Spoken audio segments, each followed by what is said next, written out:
Long before the digital age, the idea of extending reality was whispered through the pages of literary works and experimental concepts. It was a dream of worlds layered upon our own, where reality could be refashioned by imagination. From the minds of visionaries and pioneers, both known and unknown, emerged the foundations of what we now call XR. This technology has grown, evolving into a powerful force that changes how we perceive, interact, and connect with our surroundings. Yet we've barely even begun to reach its potential. Extending reality affords us the opportunities to extend our expressions. It provides space for discovery, pushing the boundaries of what is possible. Immersive technologies bridge the space between the material and virtual layer, allowing us to explore new dimensions of creativity and innovation. At GatherVerse, we believe in the extraordinary impact of XR for human betterment. These applied sciences have the incredible potential to enhance education, transform healthcare, and express a more inclusive and connected global community. It can drive sustainability and scale to undiscovered innovation, with the hope that these advancements benefit all of humankind. We stand in a powerful moment in time, where the evolution of the AI-powered metaverse will mold our future in ways we can only begin to imagine. As we gather for this dramatically important summit, we reflect on the development of XR. From its early inspirations to its present-day applications and the incredible possibilities that lie ahead. Today, we inspire for a near future where extended reality continues to evolve, where each of us climb to reach new heights and achieve remarkable feats. Together, we responsibly embrace the potential of this technology, knowing that the only limits are the ones we set for ourselves.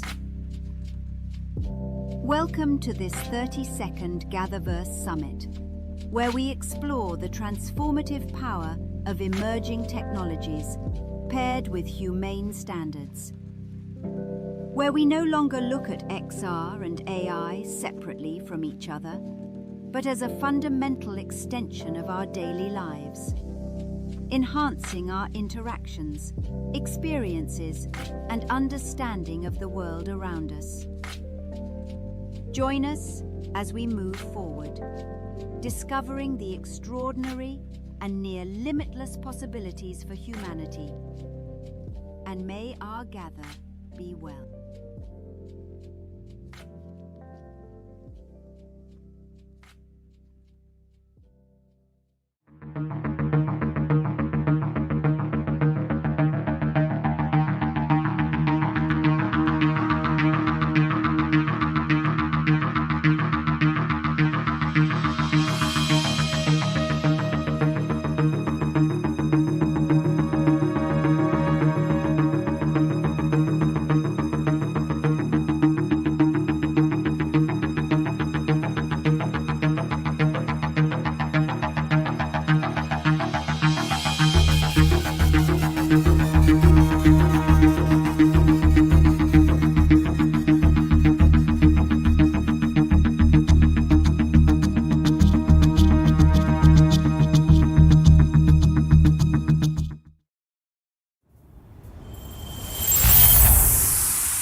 Greetings, and welcome to GatherVerse XREvolve Summit 2025, where we meet at the intersection of emerging technologies and humanity.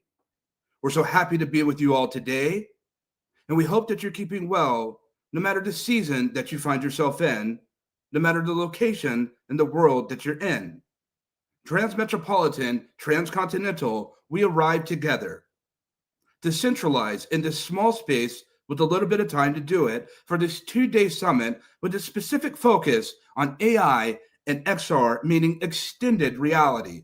Some people will call it the metaverse, spatial computing, virtual reality, augmented reality, mixed reality, whatever you may be familiar with it or not even.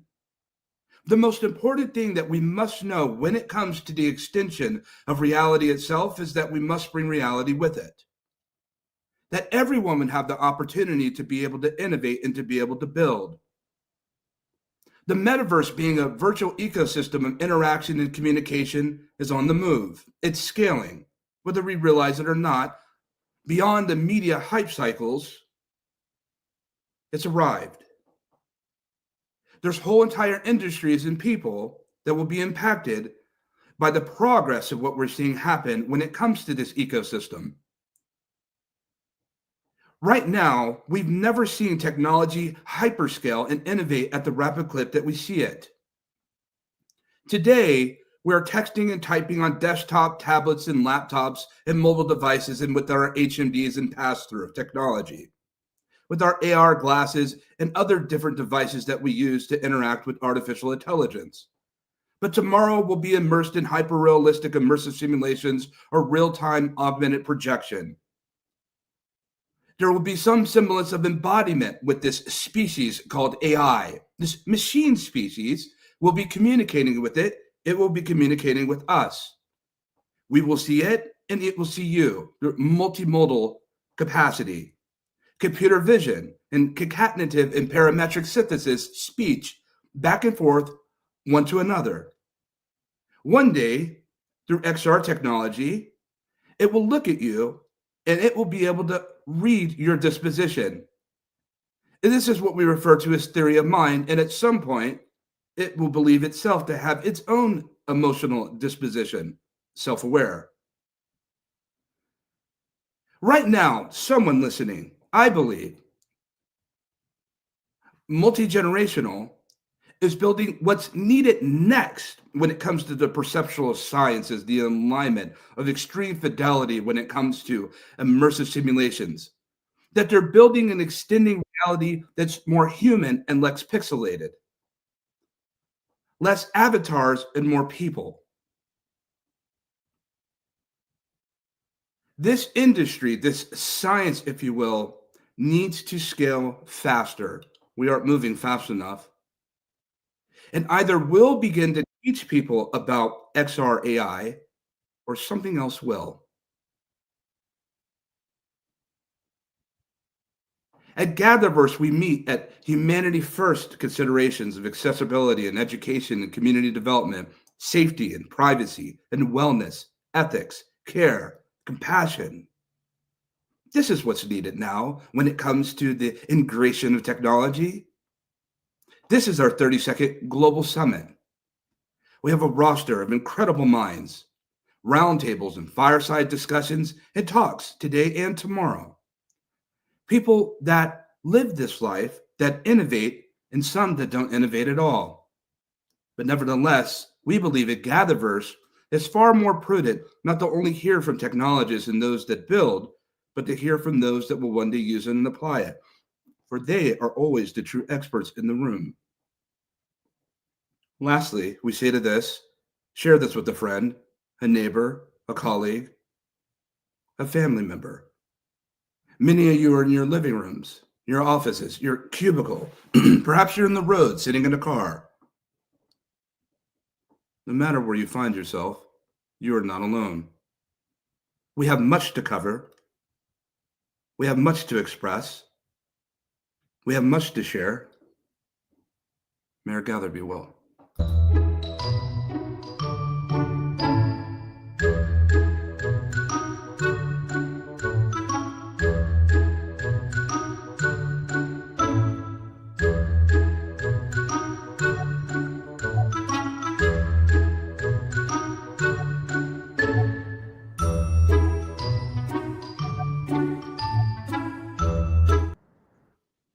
And greetings once again. Now I'm joined with our roundtablists, our panelists that have come to be able to join and arrive with us today. Panel, I'd ask that you would mute your mics until being called upon. We're going to go round robin, and we want you to be able to briefly introduce yourself, what you do, and what inspired you to be here today at GatherVerse XREvolve Summit 2025. We have much to unpack. Let it be known that there will be questions asked. Not everything that you see on the screen, audience, will be asked. There's a lot for us to be able to explore, and we want to be as nonlinear as possible. With that said, Allison, I'll pass the mic to you. Hey, good morning. Is my mic working okay? Perfect. Okay, great. Thank you so much, Christopher. It's an honor to be on a panel that you are moderating. It's my 5th panel, and I love coming to GatherVerse. It's incredible what you all have built here. I'm Allison Morano. I started the founder of the Metaverse Chamber of Commerce, along with several other XR and AI projects over the years. And I'm very excited to be part of this, to talk about the 2 things that I'm realizing converge with me every single day, XR and AI. So thank you. Allison, we greet you once again. Lauren. Hi, everybody. I'm super excited to be here. I'm Lauren Dusher. I'm the producer of 2 different podcasts, one called The Glow Up and one called the AI XR podcast. I have a master's in virtual reality that I got from the University of Arts London. So I'm a content creator myself, and I'm super excited to be having conversations with all of you today and talk about what the future holds for us. Thank you, so Lauren. We greet you. Mike. Your mic, sir. Hey, thank you. Pass the mic to Mike. Thank you, Christopher, and thanks, GatherVerse. I'm Michael Chavez, XR and UX design technologist with a bachelor's in gaming, interactive media, and mobile tech, and a master's in experience design. So my focus is design. I've been designing accessible, immersive experiences for neurodiverse users, especially in the voice-first interaction section here at Digital House. Mike, we greet you. and we welcome you. McKeldy. Hi, Christopher, and hi, everyone. Thanks a lot for inviting me to this panel. It's my first panel. I hope I do it well. And for presenting myself, I can say that I've been in these metaverse things since 2002, year 2002, where just before Second Life, building immersive experiences in any metaverse platform that was arising in that moment.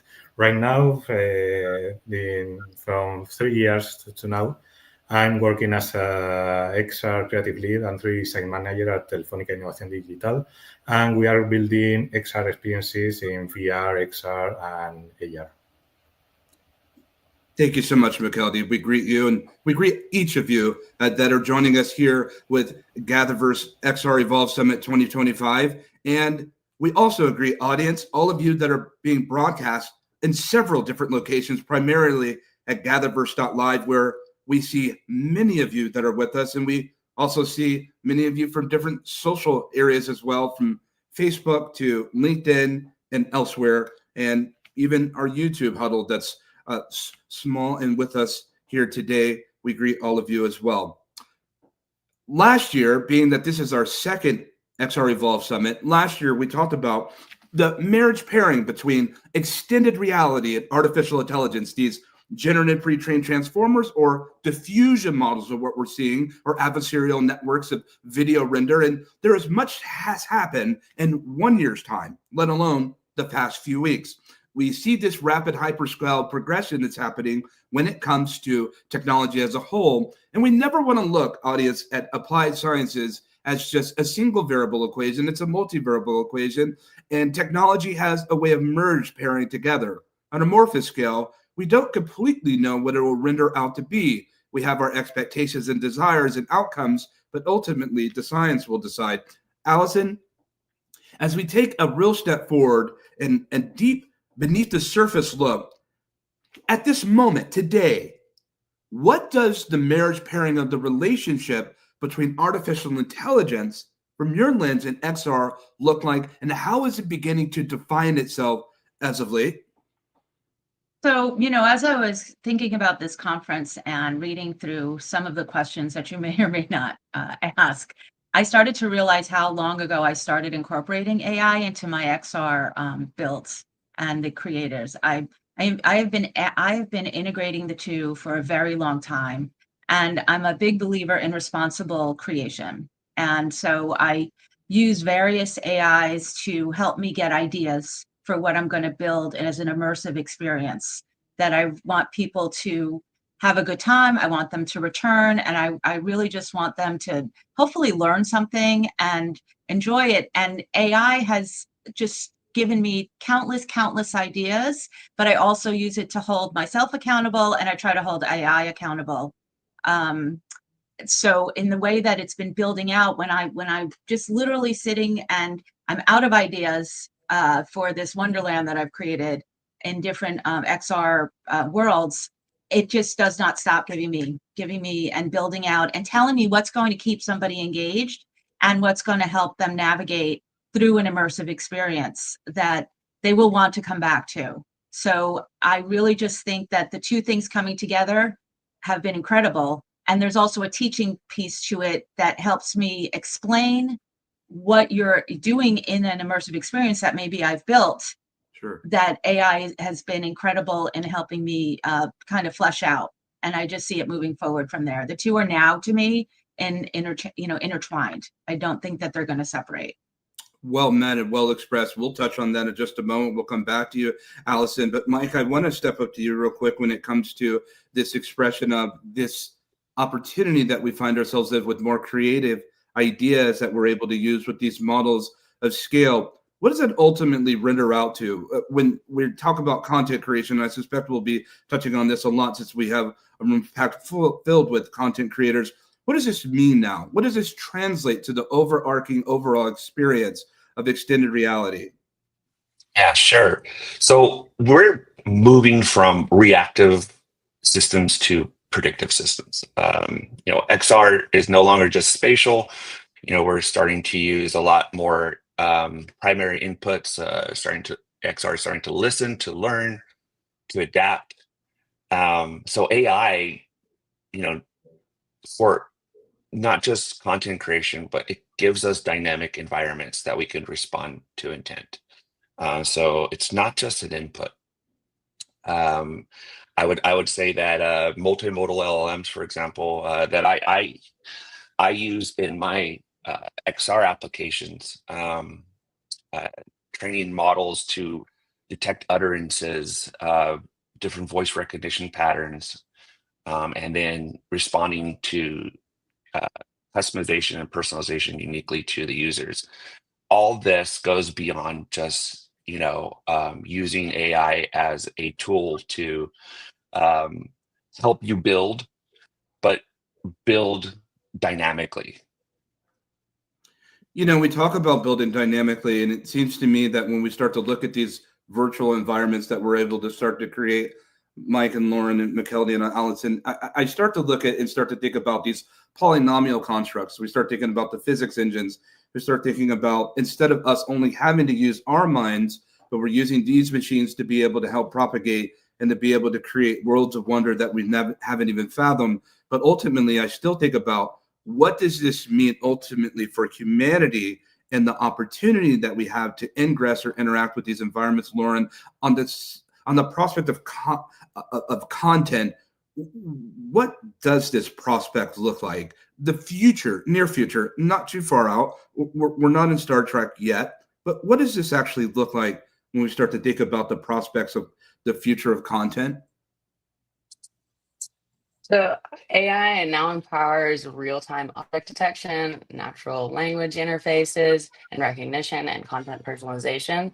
So NPCs have now reached a new level of interaction. And also for the content creators, it's a lot easier to make something that's always going to be changing and super interpersonal with the person that they're interacting with. So this can be in games and social VR, training and simulation. And I think that that's one of the best use cases for XR and AI is training and getting people repetition that they need for real world, whatever they do as their profession. We talk about content, McKeldy, and thank you, Lauren. We'll get back to you on that. I really like the cadence so far of this roundtable discussion. We're about to lean in much further, so I hope you're prepared. Audience, are we building avatars, or are we building and constructing relationships? McKeldy, I wonder, I think about this. We're building environments, but are we building new homes? We're building new characters, but are we building our new friends? Are we innovating friends now? McKeldy, give me what you have on that, please. Well, I think just that we are innovating. We are building. We can create right now anything we could imagine. Maybe 2 or 3 years ago, it was needed a 3D designer to build an incredible 3D world that was in his mind or in her mind, and from that it will appear. Right now, we have so many tools with AI to create much faster these things. There are many softwares that can create AI, and AI avatars also can be created with AI. And I think that the point is that for content generation, right now it's not about a studio building a virtual world. It's about the users building their own worlds.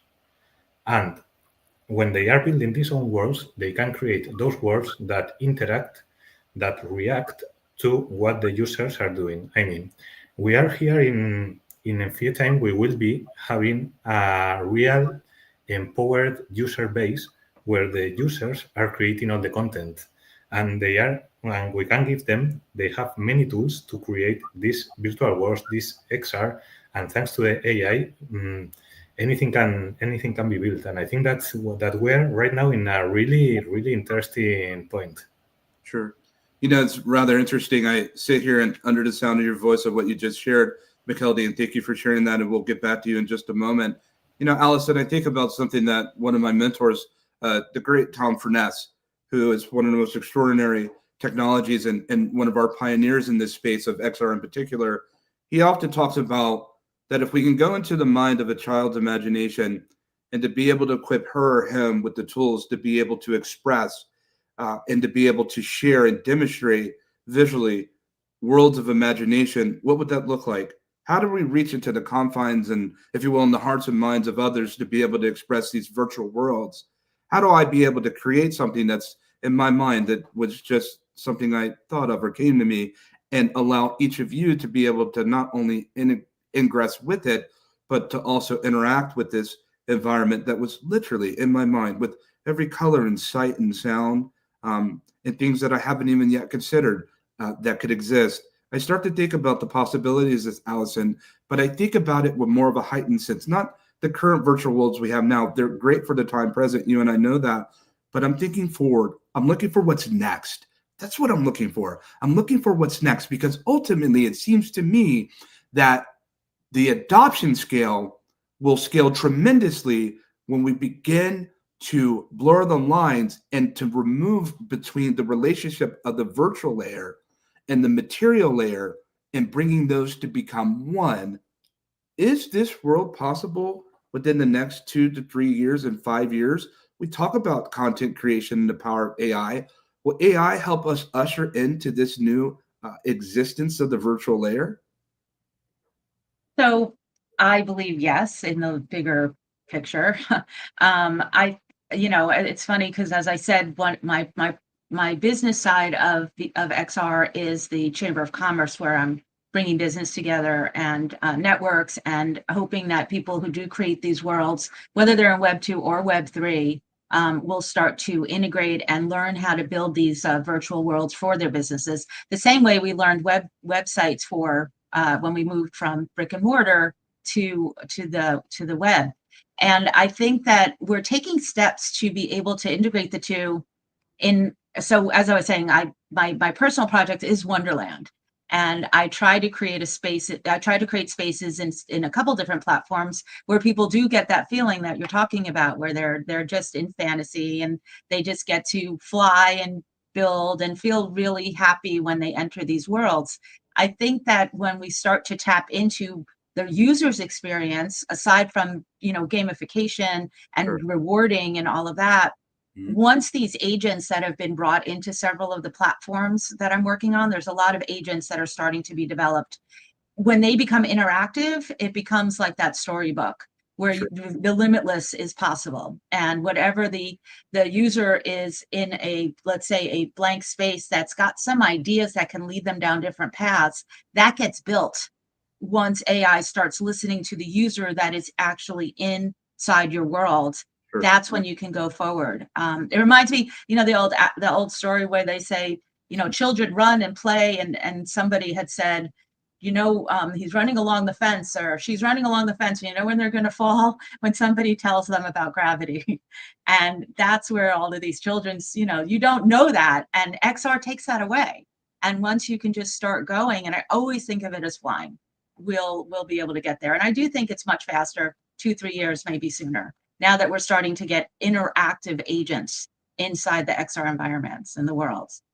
I fully agree with that. I'm so glad we're having this conversation, because this is rarely heard in this space. And why would it be? Because the level of innovation that we're seeing is particularly with these agentic systems, or these deterministic, capable models, if you will, that are able to hyperscale and to be able to proactively build by the power of a prompt and a little bit of engineering. We vibe coders of the world now, and we're seeing this take place in real time. But here's a more heightened concern, Mike, that I have. We're vibe coding today, but at some point it seems to me that the vibe code will say to the vibe coder, I don't need you anymore. I got it from here. And I think about the agency of these agentic systems right now. Yes. Audience, I want you to walk with me on this for a second. And all of you that are with us today, panelists, right now, here, June 2025, we are at the most highest concentrated form of human innovation we'll ever know. This time next year will be less human innovation and more machine and human innovation. And at some point, at this accelerated rate, machines will take off with agency and autonomy to build not only as you want them to build, but they will build as they see fit. With that said, Mike, if this is the reality of what we're seeing now with these deterministic models, what will be the future role for the content creator? Yeah, that's a very good question. I hope we're all here trying to think about that constantly as we're all, building tools for humans. I'm sure some are building tools for robots and AI, but agency starts with transparency, right? So if XR systems predict my intent, I should know how and why. Um, Ethical user interfaces or user experiences still need to be maintained by people, by humans. But I do see where we're heading. I'm with you, Christopher. So I would say this, especially in XR, uh, expect agents everywhere. Spatial co-pilots, right? That remember your preferences. They help you navigate digital physical blends. They adapt in real time. So the future, and when we say the future, we're talking about, like you said, next year. It isn't just a one size fits all anymore. It's going to be a one size fits you. So, back to like personalization, when the human is present to, work with these AI tools or AI systems, agentic systems, it um, it makes things just fit so much better. We need to have people, you know, kind of as managers guiding the ship, and I think as we like I said, we're going to have agents everywhere, um, but they're there to help the individual, to help the human.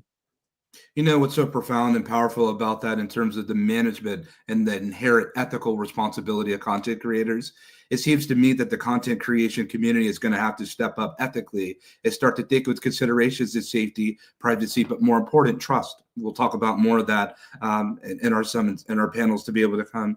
But the thing is that I look at this, Lauren, I'm off the heels of what Mike has just expressed. And thank you, Mike. We'll come back to you in just a little bit.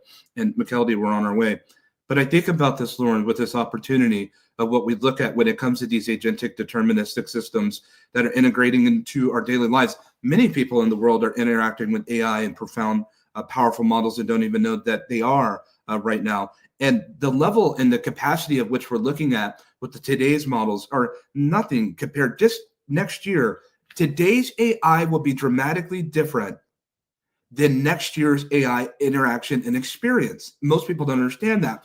People tend to think, oh, maybe 5 to 10 years from now. None of us can say this. Some of the greater minds in the world of AI are at conflict with one another in terms of 12 months, 24 months, 36 months, 48 months, 60 months, 72, 84, 96 months. No one can really tell, but what we all can agree on is that this technology is moving faster than we ever thought. And a lot of this technology wasn't supposed to be here. So I think our futurists in the world need to start applying for new jobs. I said all that to say respectfully, when we think about content creation, we think about the inherent role and the ethical responsibility. It is my heart and determination for AI models not to disrupt content creators, because you can have art without technology, but you cannot have technology without art. And the inherent preservation of artistic creativity is needed now more than ever. Yes, I really enjoy creating AI art, but in comparison to human innovated created art, there's a difference. There's something hollow about the AI art that I see. It looks good. It feels right. But without human context, without a heart behind it, to me it hits different. Lauren, what do you see as the primary role future forward in this agentic world that we find ourselves in when it comes to the future, a present and current and future state of content creators? Well, I still think that you have to have storytelling, and you have to have empathy, and you have to have a purpose behind everything that you do. So I think it's really important for AI is a great start, and it can give us a lot of ideas kind of as Allison mentioned earlier, it's constantly inspiring us in different ways, but the content creator still has to have a vision and it has to direct the AI in a certain path.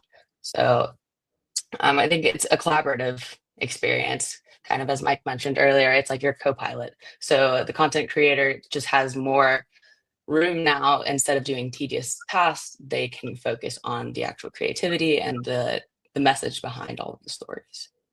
Give me more on that storytelling. What is storytelling? I hear it's rather ubiquitous. There's a lot that's said under the banner of storytelling. These AI models can tell storytelling. What do you mean when you say under the concepts of XRAI storytelling? Storytelling is your overall message that you want to get across. So behind every experience, there's a why. And as in like Simon Sinek's Start With Why book, you have to have like a message that you really want to get out, what you're about, like the reason for all of this, the reason for the game or the experience that you've created. And why this certain person is placed here, or why a character is asking you certain questions or interacting you with in a specific way. You always have to come back to what is the main message here and what is your point? What are you trying to express here? And I think that AI sometimes loses that. So it's important to have the content creator and the human that can actually empathize and feel feelings. That's important to have the interaction with the AI. That way you can Sure. get the true message across. It's so powerful about that. I hope that our friends over our different corporations that are with us, that we know that are multi-broadcasting, that are with us, in particular from Meta and those that are spending so much capital when it comes to the development of XR and the metaverse. I hope that all of our corporations and all of our different friends and executives and those that are making financial decision makings, I really want you to have paid attention to what Lauren Dersher and this roundtable is telling us when it comes to culture. You bring up a great example of Simon Sinek's The Wire. People don't buy products and services, audience, they buy culture. And that's the number one thing from my lens of experience as an emergent technologist that AI will never be able to duplicate is the human code, the cultural centricity of what each of you and I were given since coming from our mother's womb, if you will. There's an inherent culture that's been passed down to the ages and dispensations of time itself, this DNA, and manifesting that in storytelling. AI can never be able to duplicate the inherent story that you came in at the beginning of it. McKeldy, let's talk about storytelling and the intimacy of culture and what does that mean for the impact of content creation and why is it so inherently important to preserve this cultural storytelling opportunity and that we have in this present day in the face and in the challenge of these deterministic agentic systems. Yes. Well, these agentic AIs, these agents that will be in any metaverse experience or XR experience, are just, in my opinion, are just a tool of the creators, of us. I mean, with the storytelling, we will create what the user will be receiving, will be perceiving, and what we want to transmit to the user. The AI will transmit what we tell the AI to transmit. I mean, there is still the human component that is the main point of that storytelling. I mean, and I will say a little bit more, not just storytelling in immersive experiences. I like to call it story living, because it's not a story being told; it's a story being lived. I mean, and with all these agentic AIs, you can live a story in many ways. And it's something really, really interesting to be able to live the story. And although there's a storytelling that you want to tell, what the user is living is different from one user to another. That's a very interesting point. But all the time remembering that the AI right now is just a tool in the use of art and culture. I mean, the AI can create beautiful things, but those beautiful things don't have the heart unless the prompt engineer puts the heart in them. So I think that's the most important thing, at least until we get to a singularity that we don't know what will happen then. It's really beautifully and well expressed, Melody, and thank you for being able to share that as story living audience. I hope all of you were able to take notes on that. I found it more apropos as we move forward. in this way of thinking in this little small hive mind that we developed. And Allison, can we talk about the benefits of storytelling and story living? Why? What's the point? Why do we want this? Why, for those that don't interact with XR systems and these ecosystems, these virtual ecosystems of interaction and communication, what will be the benefit? What is the promise that we as content creators and innovators, what are we saying to those that are still curious, that are looking into the forest, but they haven't taken a step in? What is the significant impact of storytelling and, as McKelody has put, story living? So to me, storytelling, and Lauren's right, storytelling is a connection. My background over the years has been in politics and governing, which also lends itself to AI governance and ethics. And I also want to mention that I've met so many artists in XR just getting into the headset all the time that embrace AI, and it just adds depth to their art.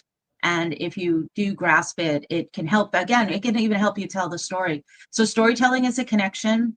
It's telling the why you're doing something, or something that, or it's going back and being able to convey what it is that you are trying to.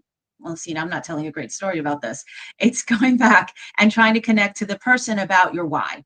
So it's able to let other people see that they're not alone, and that if they feel a certain way or they've experienced something, they're not the only ones that have done that, and how it helps you grow. And it also, when we go out and we talk to people in real life, we try to create a story because we want them to understand how they can move forward with something, because you have. And Right. it's incredible how many, you're not in a vacuum, and you're not alone. And using XR helps you reach such a wider audience. And in an XR content environment, in an immersive environment, you can leave that story there, and people can come in and live it. And if you're telling it properly, they can interact with it, especially when we start to get to the agentic part and the multimodal interactions with people. They can then take that story and move forward to your point earlier about how soon we can let them create their own next chapter in that story. But mainly, it makes people feel not alone. When they hear your story, they can relate and feel as though they are living it as well, and that they're not the only ones out there. That's a huge benefit of storytelling. That's a huge benefit, and I find that so precious what you're expressing about, because I'm appreciating and drawing appreciation audience for storytelling. Audience, what does storytelling mean to you? And share it with the neighbor, share it with a friend, a colleague, perhaps even yourself. I think about what it's been expressed so far. We're going to run with that some, if you will, Mike. I think about that, and we'll come back to you just in a moment. Allison and Lauren, we're right around the corner from you. We think about it, storytelling, past the annals of time. And there were those that wrote on walls. They wrote on parchment, on paper. They expressed in different manifestations of tangible canvas. And then we arrived into the digital capacity to be able to create pictorial illustrations and designs in a digital sense. And it seems that the storytelling hasn't changed, but which the thematic and the material has changed.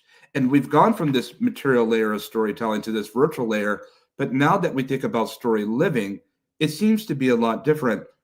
Mike, from your lens perspective, as someone that creates content, as someone that immerses others and helps bring other people's imagination to bear, what is this benefit of storytelling, and why does this matter towards the preservation of human communication and for humans to be able to do the storytelling? Yeah, that's a great question. So I really like being on this topic too of storytelling. I think for a while, hopefully forever, us humans, people, are going to be known as creators. We're known as content creators right now, as you put it, as though AI has joined the field, being the creator is the important part. So I mentioned before that maybe we're going to be more like, managers of these environments, but I really want to be, I want to kind of actually tell a story here. And I think we're seeing a shift from creators to conductors. We'll still be creators, but conductors in the sense that, storytelling is an idea, and ideas come from us, our soul, our experiences. As of right now, the ideas are written in prompts, and the agents or the chatbots will respond and do the work, but they're not coming up with the idea. So though AI is helping us democratize creativity, which is great, it does have its like flaws, cultural biases baked in. We have to, still remember that the person, whether it's personalization, which is what I focus on a lot, having those dynamic environments, having that co-pilot that is there to welcome you, um, help you build the world in your liking, for your needs. That's not the LLM or the agent building or telling the story. That's still the Sure. user in XR, the person in XR. I had a professor who was like, I don't like the word user, so like the person in XR, kind of crafting the story. So like I said, like AI it's a tool, but it definitely did not, back to democratizing creativity, it allows everyone to be a creator, and a conductor as well. So I hope That's right. storytelling is not just no longer in the hands of the artist, where everyone's like, oh, I wish I had time to do that. Well, AI comes in and can like kind of speed up that time, right? Can allow everyone, which is why you see a lot of AI art, and that's opening avenues for people at all ages who are, for the first time, able to express themselves and able to get into tools that, that are very user friendly, people friendly, right? So you see I'm seeing an explosion of creativity right now, Sure. thanks to AI. I find that interesting is when we think about this explosion of AI art, I think a lot of people are mistaken, have been mistaken about its applied use case. What we've done is we've seen these diffusion models or adversarial networks to be able to deploy such type of design and creative content. We look at VO3, we look at the Soras of the world and Dream Machine by Lumen Labs and more. And we say, I'm going to use this for commercialization and for business. Sure, I can see that. But I would submit to the proactive audience and the people that are using these tools to be able to build and to innovate that I believe that storytelling and this level of heightened intelligent content creativity will lead us towards the things that we've never had before.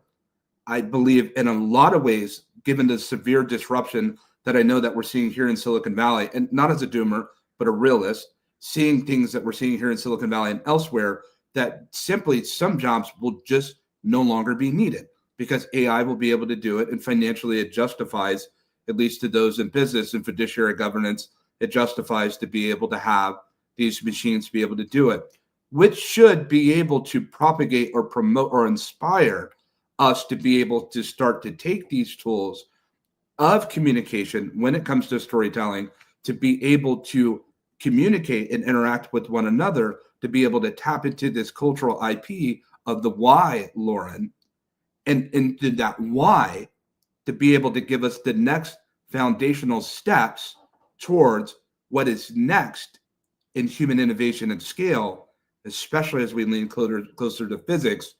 We're still with storytelling, Lauren. In some ways, you kicked us off about this cultural IP that we have. I see more of an importance now for content creators this morning here in California, more than I ever have before. What is that preservation? What are we preserving when it comes to content creation, Lauren? Well, so AI has given accessibility to all, and it's become very adaptable. I think it's lowered a lot of barriers to entry. So, for example, people that don't have a lot of technical skills, AI tools allows anybody to generate avatars, which is one of the core essentials to creating an experience. It also allows people to create environments and personalize their environments to the vision that they have. Um, yeah, personalization is just like super important here because now that we have these AI tools, we can do things a lot faster. Whereas before we had to, give an avatar or an NPC different answers to prompts. So if someone asked it a question, then we would have to say, like, you can respond with these answers. Whereas nowadays, we enable them basically to have their own personality and their own character. We can also moderate experiences a lot easier, so it becomes more safe for everyone. And yeah, I think it's enabling and making accessibility for everybody. And you don't have to have the technical skills and go to school for all to code or anything like that. All these tools are enabling content creators at a more general level. Sure. And we see people that are using platforms such as Replet, and we see people using platforms like Lovable. We see audience platforms using Cursor and their vibe coding Macality. They're using these platforms. We're seeing the model context protocol being quite used in extraordinary ways, to the point where even with Anthropic, who are the creators of the MCP, they're saying there's over 10,000 new engineers on top of the engineering corpus that we had already. That it's extraordinary to see that the layman, the laywoman, the woman that had no business even doing anything on the back end or on server side, not only on their server side, but they're innovating, and some are innovating better than our engineers that went to school for years to become where they're at. And I see the ease of access and use will continue to be that. With that said, with all this democratized access and these new capabilities, we still have challenges, Macality. What are some of the significant challenges of what it's going to take to lift this industry to what's next at this intersection of AI and the virtual layer? Yeah, we still have some limitations, or as we can see in that question, hardware constraints. That right now the virtual worlds we create are nearly the same visual quality as 10 or 20 years ago. I mean, we still have some hardware limitations if we think about the old way of rendering things. I mean, let me explain what I want to tell. I mean, right now in virtual devices, the MetaQuest device, all these devices, HoloLens, Pico, and all these AR glasses, they are depending on the hardware they have in the glasses itself. But I think that's not the point. With AI, it's much better, I think. I think the point is everything that should be rendered in the cloud or in the edge rendering and just given to you as a streaming. I mean, what can we get with this? With this, we can get extremely high realistic virtual worlds. Realistic, fantastic, any way we can it, but that you can immerse really, that you don't see the edges of the 3D objects, that you can see just nearly as a video. You can, or you will be able to tell an AI to create every frame of your virtual world in a video with post-production and serve it to you directly with no processing in your device. When that comes, I think it's not very, very far away. Maybe in a couple of years. Right now, it's very expensive, all this computational cost. But I think this is a constraint that we have now that we will not have in the near future. And then all this storytelling we're telling about, all these virtual experiences, will be nearly as real as our real world. I mean, we could be able to create things that right now we can just imagine. As 2 years ago, we couldn't imagine what we are creating right now, with any user can create right now. In 2 years, I think we can't see what we will achieve. I think that we're about to see an explosion of technology and creativity unlike anything we've ever seen before. A. B. I believe that more of this democratized access, Allison, to these technologies in places we commonly don't see certain countries and whole entire continents equipped with these resources. I think once they're able to get it into their hands and to be able to ship, if you will, and to be able to distribute to the world, I believe that we're about to see incredible constellations of virtual ecosystems and projections that we've never even fathomed, and the capability of how these tools have been used, I feel are still in their infancy and limited. Yet I still think about human agency and I still think about autonomy, and I still think about the preservation. As much as I know how easy it is to use AI, I believe we sacrifice something. I believe that we give something. I believe that we leave something behind the more and more we're using these tools. I really do. And so when I think about this in the creative sense, because most of the world, they don't understand. Right now, the XR vertical, it's very quiet. The reason it's quiet is because they're building, they're innovating, they're in laboratories, they're in back rooms, they're in garages, they're building for what's next. They have no idea the magnitude of what's about to come into this world when it comes to innovation. Most people haven't even wrapped their minds around GPT 3.5. Let's just be honest. We're not at 60% global adoption. Most people haven't used these models like all of us. We tend to live in a vacuum, don't we, in a silo. And we ourselves can talk about this as is the day is long, if you will. But most people have no idea what this even means, what this even is.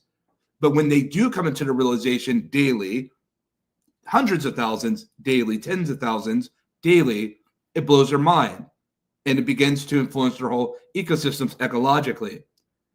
But when you start to look at all of those that are dealing with AI now and so-called experts and people that are users, when this technology begins to look at you and when you begin to story live it, none of us have been this way before. And there will be things that have never even been written in authorship and narratives. And I feel that we're ill prepared for it. And so many of us technologists need to become educators to let people know what's coming around the corner.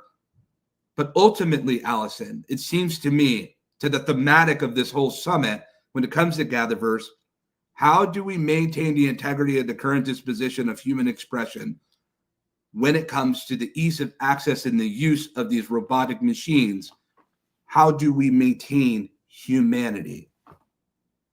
Oh, it's interesting. There's a lot of that discussion going on. There is a very prolific AI writer, Sal Rashidi, who she talks about something called brain rust. And you're right, we have to absolutely be aware of what we are turning to AI for to do with us or for us. And the more, when I talk to different companies, and I just was traveling in Europe, and that's where you can see a lot of the limitations that you were talking about with XR. There's a lot of places in Europe and other parts of the world where they can't access XR yet. They can access AI, but they're not seeing the XR piece of it yet. And as there's a difference between using AI and integrating AI and understanding when you're controlling or you're helping, and or whether it's doing it for you, or whether you're actually using AI for what it can do versus just kind of a surface simple piece of it. And I think that as the generative AI becomes more complex, people are not really going to realize how much it's doing for you, as I said. Sure. And this human agency you always have to be aware, I believe. There are simple tasks. It does make your life easier every day doing a few things. But if that's all you're using it for, then it starts to think for you, and you're not going to see when it starts taking over and you're not paying enough attention to it by turning all of your agency over. And I think it's a big deal that we keep on top of the ethics, and that we keep on top of how much it's doing for us rather than with us. And you're absolutely right about that. And there is going to be a day where it just will have everything available everywhere, and people will start creating, but not really paying enough attention to it because it's doing the work for them rather than with them. Okay. And that is going to come here pretty quickly. And I'm seeing it every day. Okay, very briefly, thank you, Allison, so much. Lauren, then McKelody, and then Mike, have you close out. Lauren, how do we keep XR innovation, XR AI innovation human?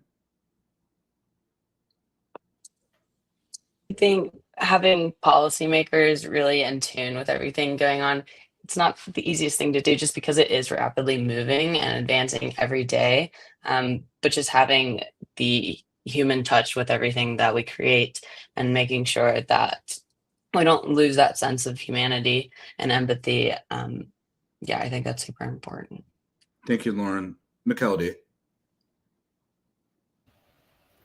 Well, I think we have to be a little careful with all these AI agents, because I think the user needs to know if he's interacting with a human or with an AI agent. And we need to be also careful because we don't know who has programmed or make all the learning of this agent and what they want to make us do something. Maybe they want us to do something that we really don't want to. And I think that's a point that we need to also be very careful. We needs to be legislated very well, and the user needs to know when he's talking with a human or when he's talking with an AI agent and what that AI agent is created for. Sure. Thank you, McKelody. Mike, close us out, please.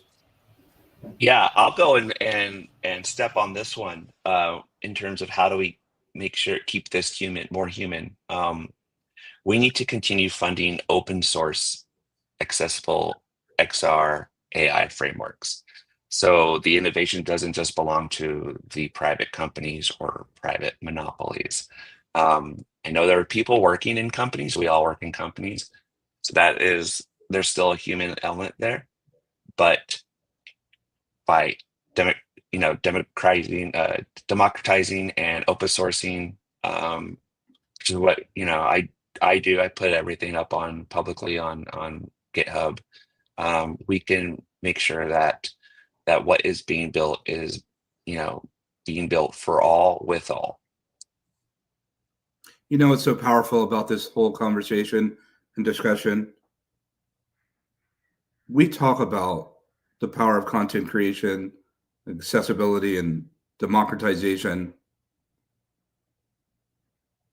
Mike, your comment about capital and resources needed usually is the biggest challenge and the obstacle that we face.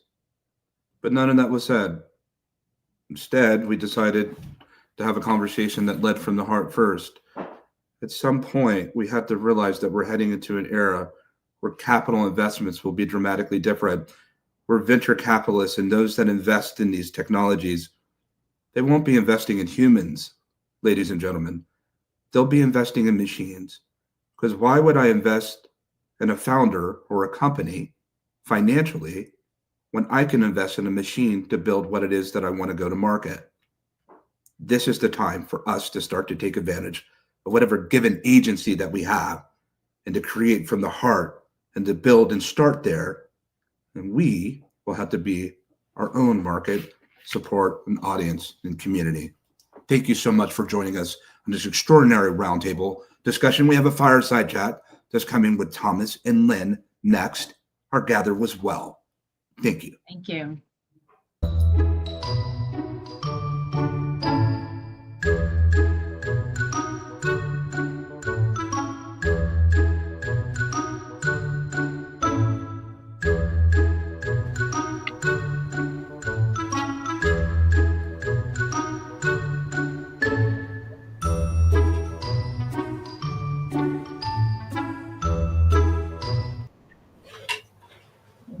Hello and greetings. Welcome to the first Fireside Chat XREvolve Summit 2025. Christopher, thank you for such an extraordinary panel, and I believe this is gonna take it a notch higher. So my name is Lingi Tao. I'm here in Nairobi, Kenya, and with me I have the one and only Thomas. And before we even get into the matter of what brought us today, Thomas, I'd like you to tell us who you are and why you're here. Okay, why I'm here is easy. I was invited by Christopher, and who I am, I've been creating basically digital productions since almost 30 years, roughly 10 years web development, 10 years games, and 10 years XR, roughly speaking, and always try to innovate in all of those different technologies and media that we're constantly evolving, of course, during this time. Wow, excellent.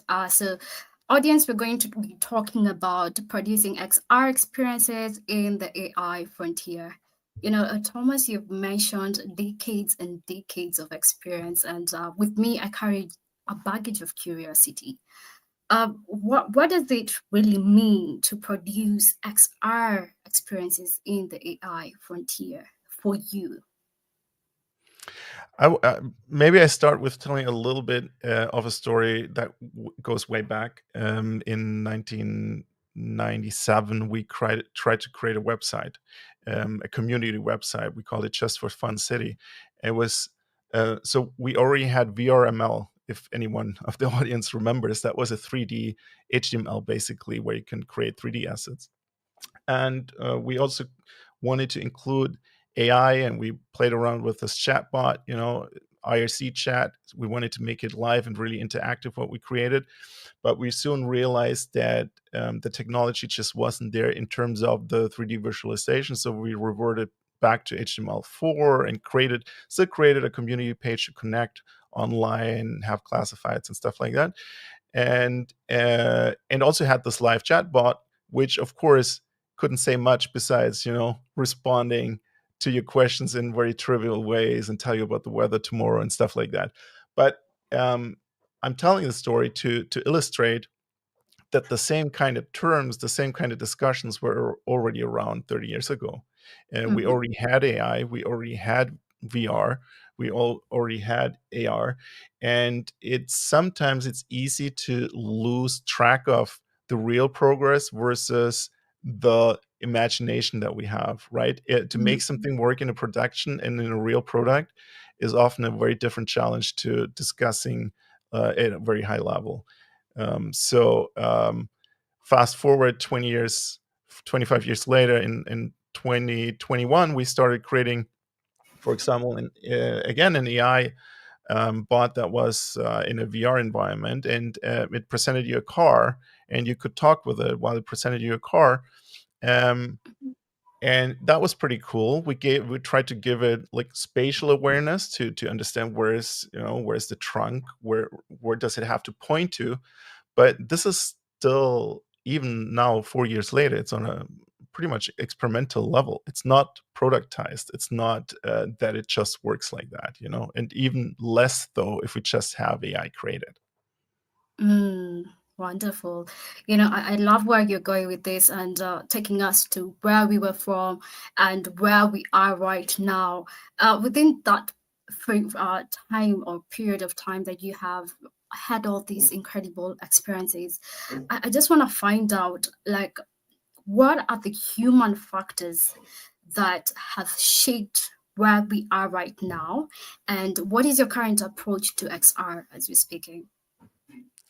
Yeah, that's a great question, because especially in the context, and we heard the roundtable discussion before our conversation, it's about what is the human doing in this tech-human relationship, how is the human involved on the one side as a user, but also as a creator. And I think AI is already ready to talk with you. AI is already ready to tell stories. But in the end, because there were a lot of mention about storytelling, I think AI is pretty good at storytelling. But it's in the end, it's about the human connection, right? You want to relate to the creators of something. It's always been the case in art as well. You want to relate to a real human experience rather than tech outputting generic stuff, right? So Yeah.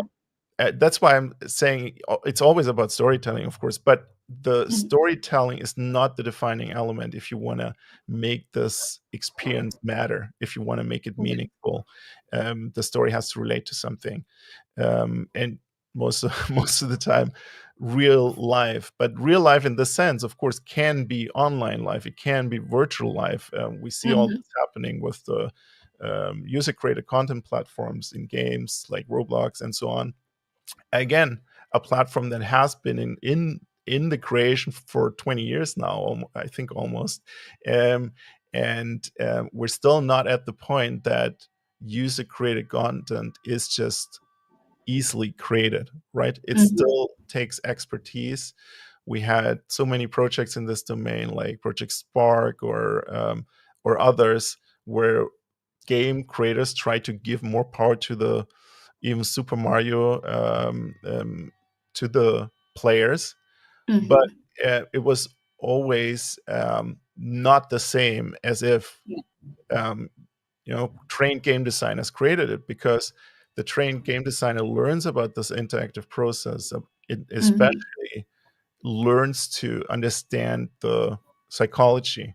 And I think that's what we have to go back to if we want to create better experiences. And that's kind of where I'm coming from when I'm creating games or when I'm creating XR. What's the human connection? What's the psychology?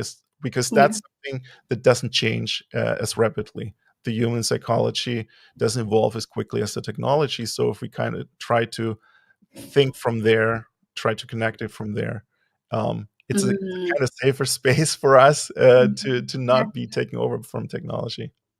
Yeah, definitely. But I just want to go deeper on something that you mentioned earlier on. You said storytelling is not only the defining thing, it has to be relatable. I'm looking at a generation right here that is more used to machines, and they're more used to even communicating online. Do we have relatable stories that AI can tell them? I think they're going to relate more to AI than human stories. What do we do in such a case, in your own perspective? I think AI created stories can be very relatable. Yes. What I said is like the human connection and the Mhm. relation to something real matters. On top of that, you can tell a nice story and Yes. in some sense a relatable story, which is not which is fiction, and that's also great. Like we have so many fictional stories, we have blockbusters, and so it always depends on what you're trying to create. And I think in that sense, AI will be much better in creating the next blockbuster Yeah. compared to, in terms of storytelling, compared to like an authored unique story, right? Because the kind of storytelling that's ingrained in us and that has been repeated over and over is what the AI will also understand best. Yes, I couldn't want another better answer than what you just said. I truly believe that is right. Let us shift gears to ethical responsibility, because this is one of the biggest concerns, and it will always remain as the biggest concern. How do you balance immersive design with ethical responsibility in an AI enhanced XR world? Hmm. Well, first of all, I think we have to think about this access to XR and AI, both as a privilege and a sacrifice. Privilege Mm, in terms of not everyone having access to this, even though we talk about yes. democratization, not everyone has access. It costs massive resources to enable some few people to have access to this. So there's also a responsibility that um, just to make it happen, it doesn't necessarily mean democratization. Yes, it is easier to create something, but you still need access. And then also Yes. in terms of sacrifice, because as soon as we're giving that autonomy and agency to AI, we're kind of losing the responsibility. And we also give away the thinking and the speaking. I mean, I've seen like parents' chats for school where Yeah. basically legal AI bots are talking about an issue rather than the people are trying to understand each other, right? So, Yes. so if we're losing that agency, that will be more harmful than trying to reflect on the use. And it's so easy to give up that reflective perspective very quickly because something comes out of it, we just use Yeah. it, but we haven't thought it through, right? When we create something ourselves, we're thinking through it, we're having a spark of imagination, and we're kind of Yeah. deducting from there. That's not what happens with AI. You're presented with a result, and then you have to bring up a lot of effort after the fact to relate and to understand something the AI came up with, which is much harder. Same goes for coding. Like when code is created by AI, Yeah. you haven't thought through it, so fixing bugs and so on will be much harder. And there's always um, y- uh, an element of abstraction penalty, right? When also with a higher programming language already, if you're using that, you don't fully understand what the computer is doing. Now, AI gives us and that's a great thing. It gives us a new way to talk to computers and a new way for the computer to understand human context.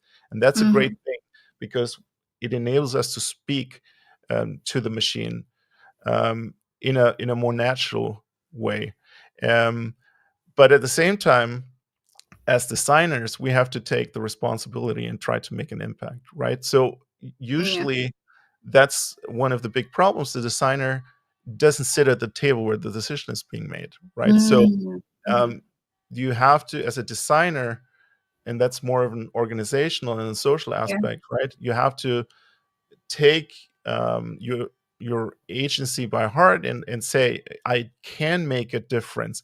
And in real life productions, this might only be a very small nudge to a certain direction because we all know it's about budgets, timelines, getting something done. But a small nudge into a more responsible or more accessible product can make a huge difference in the end.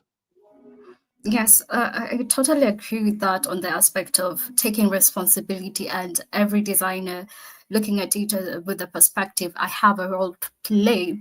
And you also mentioned about accessibility. There's so many people who can't access. I live in a continent that is in Africa where some people even don't have the basic access to a computer, right?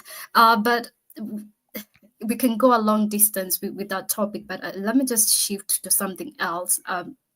What frameworks do you use to assess the psychological impact of XR content? Yes, I love this one. It's an awfully specific question, but I think and there are common tools like SAS to get us channel feedback about, and you have like a Likert scale with 5 answers. But already applying something like SAS is making it a little bit more scientific, right? So because you're asking a question one way and the negative way as well, and then you get more of an answer. But it always depends on what you want to make out of it, right? So when we created for car manufacturers, when we created XR experiences, we also did tests and questionnaires to enable us to communicate to the client that this is a success in terms of return of investment, but also in terms of, um, you know, for example, filling out a questionnaire right after doing a 2-minute super exciting experience, and everyone gives you a positive feedback, and you can use this to get a seat at the table, right? You can use this to influence your impact on the organization and communicate that design and UX does matter and investing in it. So that knowledge and that practical application is more important than one specific tool. But in order to be able to do this, you have to look at what tools are out there, what is more scientific or less scientific to actually prove a point, versus are you using this more in manipulating others or actually finding something out. So it's really an interesting question, but of course, way too much for this. I would just recommend our audience to actually look into some of the work of Mel Slater, Jeremy Belson, and others.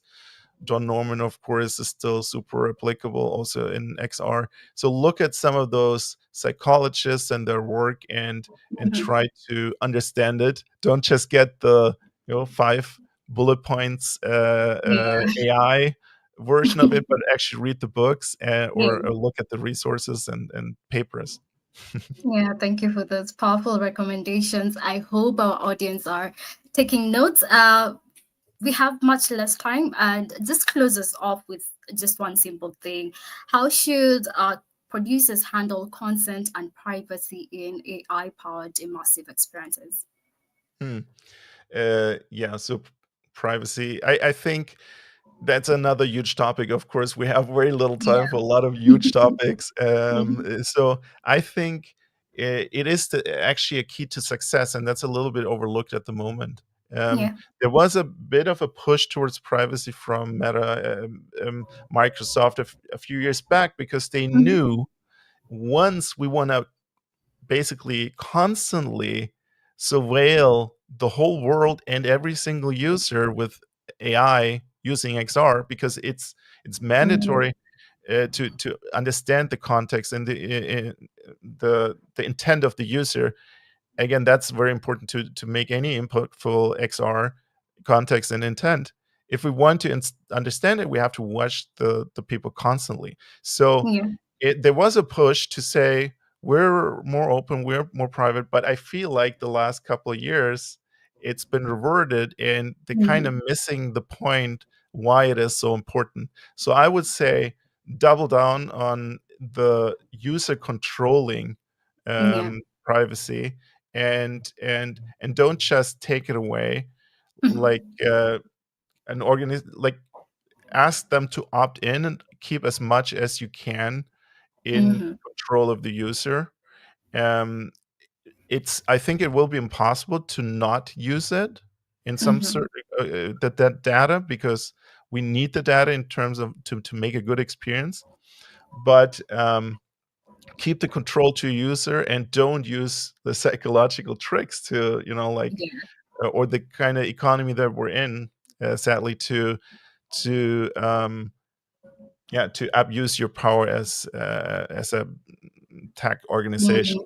And for the user, I would say, as a simple rule of thumb, if you're using AI, think about where the content and where the real content creators are, who they are. If it's a journalist, if it's a social media person, and give as much money to them as you give to big tech, right? It's that simple. If you give 20 euros for your subscription, also gives 20 euros to your journalist or to your blog or your podcast or whatever.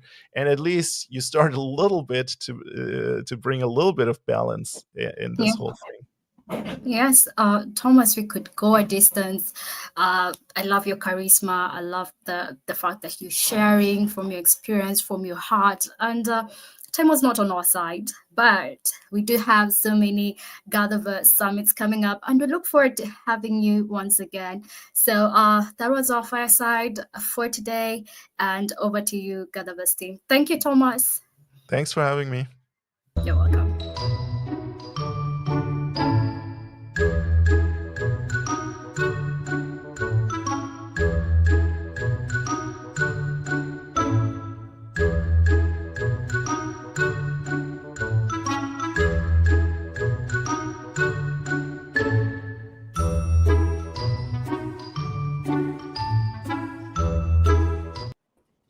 What a fantastic fireside chat that was with Lynn.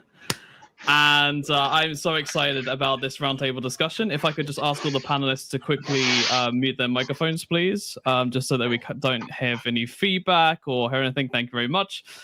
So welcome to XREvolve Summit 2025. And it's great to have you with us, and also the fantastic panelists here with us today.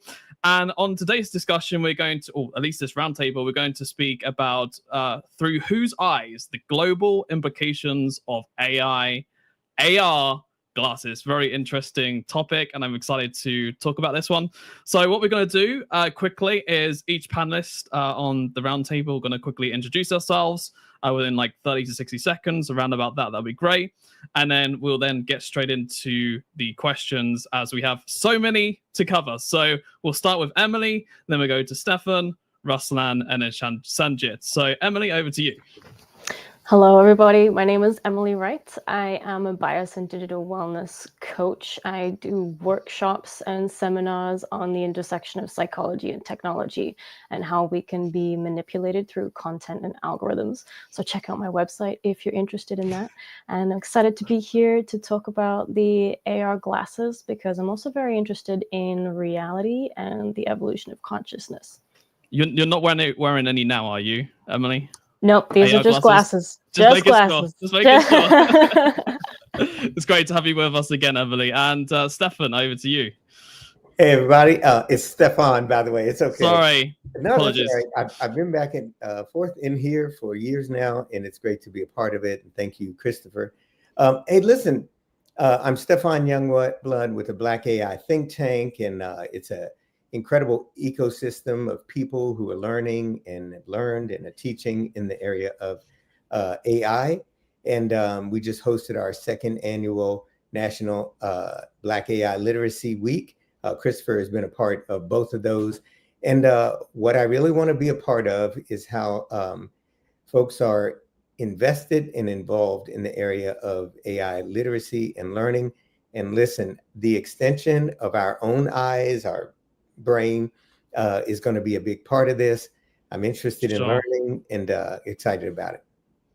Stefan, thank you for joining us, and I got you right there. Your name Yeah, right you there. did. So. That was great. Ruslan, over to you. Please welcome, and great to see you again as well. I'm delighted to join you again, Russell, and thanks, Christopher, for inviting me.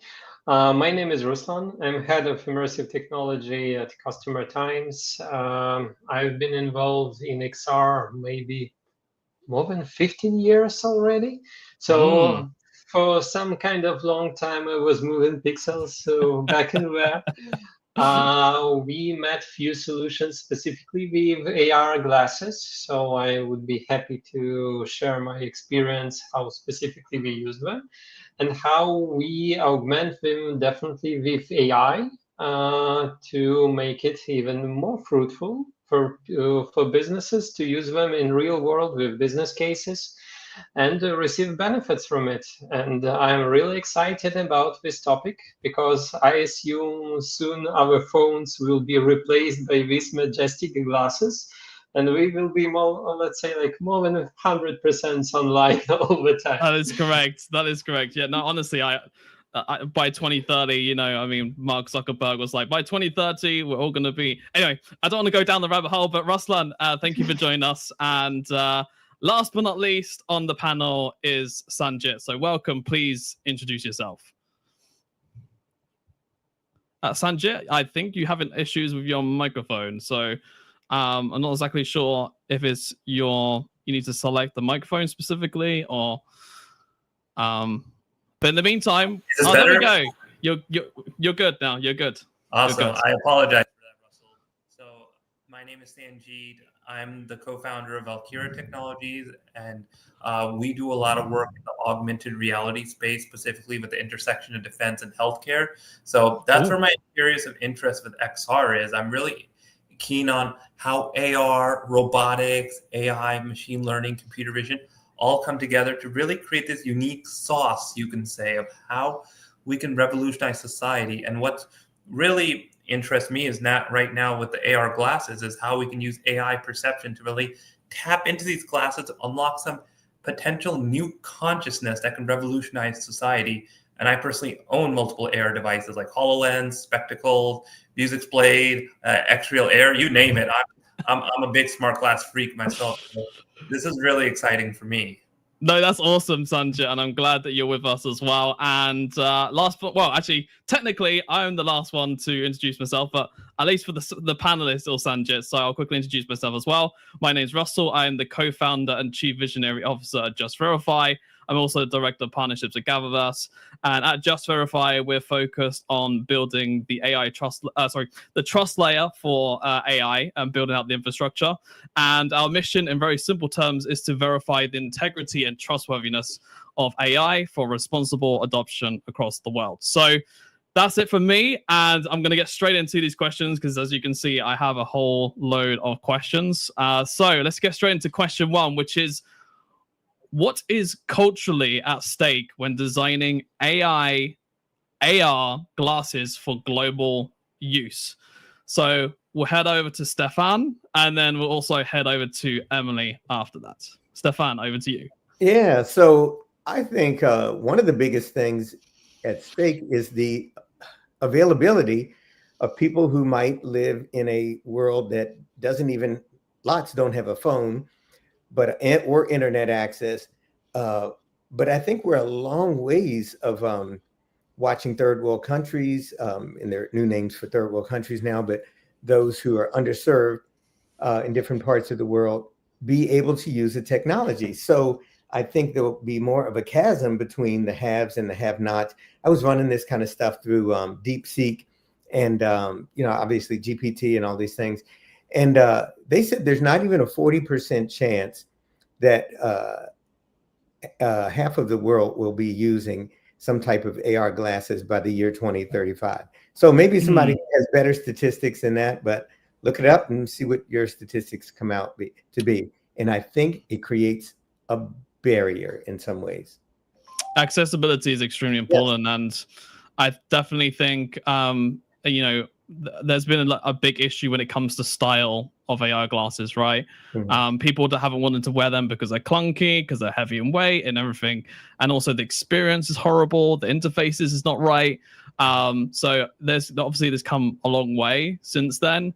But I mean, that's a good point, Stefan, that you brought up there. By 2035, only 40% of the world is going to be using AR glasses. I mean, is it still going to be a mobile first place? We'll hand this over to Emily. So Emily, what are your thoughts on this? Are we still going to be in the mobile world, or are we going to be in the AI AR glasses world? That's a good question. I don't know the future entirely to answer that. I think that it's definitely an interesting question. And for myself personally, like, I'm a highly sensitive person, so I'm very sensitive to light and technology and EMF. So for me, the concept of actually wearing AR glasses is quite daunting, and it's not really something I want to do. It's not something I'm inclined to do. The same with XR and headsets. I'm not inclined to do that. And I think there's probably a lot more people, especially in the younger generations, that also have high sensitivities. And I'm aware of this. And so I think that there's a potential calling to include more neurodiverse folks in the production of this technology and understanding what that is going to do for us on a social level as well, and whether or not it's actually realistic to have a future of people that always have these little screens over your eyes. To me, that sounds like torture, honestly. Like, I feel like there are movies like this where they put people in the screens and then it's like light flashing on your eyes to try and brainwash you. That's a whole thing too. So in answer to your question, I don't know. And honestly, I hope not. I don't think that, I feel like the world's going to change a lot in the next few years, especially on a cultural level. That whether or not we're going to stay in this capitalist model or switch towards a creationist model, I think is going to have a lot of sway in our relationship to this technology as well. I mean, I will say, I hope that it isn't torture, first of all. Yeah. I really hope it isn't that. But second of all, I mean, culturally across the world, I mean, you look at third world countries and, there is going to be big problems, like how Stefan was saying earlier, that, the third world countries are going to be able to get access to these devices and be able to adopt them and be able to use them and experience them, etc. And there's still maybe a little way to go from my point of view, and Ruslan will bring you into this because you have a lot more experience than most of us on this panel. But I definitely think that if we have if we do focus obviously on the UI and the UX and making sure that these glasses are they're comfortable. I mean, maybe they might even switch over to contact lenses in the future. I don't know. But but from what you're saying, Emily, I just hope that it isn't torture and that and that they're very friendly and very usable. So yeah. Ruslan, let's bring you into this. What is your thoughts on everything we've discussed so far? Oh, Ruslan, you've not got your microphone unmuted. I'm here. Hope here. I'm 100% sure that we are going to have a cultural disruption about this theme, and this is like generally a change of paradigm of thinking how we use it. So right now, as I recall, Sam Altman have made a device which is something like on your neck or in your pocket, which That's will correct. generally record all your life experiences. So that's gonna be traumatic for a lot of people, and definitely change of paradigm of to be online all the time, to have this content in front of you. It will change a way of culture, behavior, thinking, and etc. I think we will be pretty agnostic to language. And this is like, Okay. let's talk about good things about Okay. Let's try to get good. All right, things. I'm with you. Go on, keep going. Yeah. This is awesome. Yeah, I'm trying. Not too much, but I'm trying. Let's call it. We will have more access to narrative, to memory of a culture, and we could be very easily familiarized with the culture of other people. And let's call about language variety. I've mentioned, but we shall communicate much more freely with everyone. This will have like additional boundings, additional connection to all the cultures. We could easily go to Thailand and speak there without any interruption, without any kind of additional help to this. And we can have like roots in front of us. Probably will be some overlay of a computer, let's say like layer to which everything will be adjusted, new commercial sites. We may see some parts of it, parts of a vision in Google Maps, when you can put it and you can see arrows which are guiding you directly from the phone by, let's say, like scanning the environment. So we will definitely have a digital scan of Earth. And this will be retranslated to our glasses, like a markup where we could put additional information and, let's say, like this additional channels of communication and user experience. But definitely we should take a lot of in consideration if we are talking about, let's say, like culture. And I think we should definitely have like skins for the culture of such devices, because let's say like user experience should involve gestures, should involve words. It's definitely will ask us to have proper gestures in proper culture, because even like the gaze control, in some cultures we could not stare at one point for a long time. We use it like a major communication point in dialogue and so, but this all should be layered specifically to the specific area or region. So.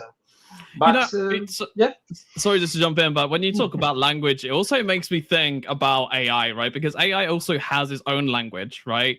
Like behind the scenes, AI can speak to AI, so to speak, in their own sort of language that we do not understand, right? And maybe that's one way in which we can understand other AI is using these AR glasses to be able to understand the AI's language, maybe specifically. What are your thoughts on that? This is very good question, but I very, very doubt that we as the humans will comprehend such throughput of information which they can send to us. They already using some kind of specific voice language just to communicate between models, like beep, beep, beep, beep, beep. But it's for human to understand it. It's very complicated. But this is I like your way of thinking, because it's like a proper way to protect us. Yes. It's mean that we need to understand how they communicate and what they speak, and we should, let's say, like force them to use human readable or accessible language. Because if we will just like squirk into each other, we will not. We will be out of the scope of this communication. No, thank you very much, Ruslan, for sharing that. And yeah, some of the words you use is funny. We'll go on to the next question now. And Sanjit, this is an extremely important question, which is, and this mostly would come a bit more into your field and what you do within defense tech, which is, how can these technologies account for geopolitical nuance? Maybe that you can give a bit more oversight onto this question. Sure. So first of all, define a little bit of geopolitical nuance. Like, so I know what you're really looking for. Like, give me a little bit more description about it. Honestly, we're talking about sort of just the general space in general. So I mean, wherever direction you really want to take it, to be honest. Sure. So first of all, these technologies, they can be used for a lot of real social good from what we're seeing. So like, for example, at Valkyria Technologies, we're trying to use augmented reality to create a remote collaboration system.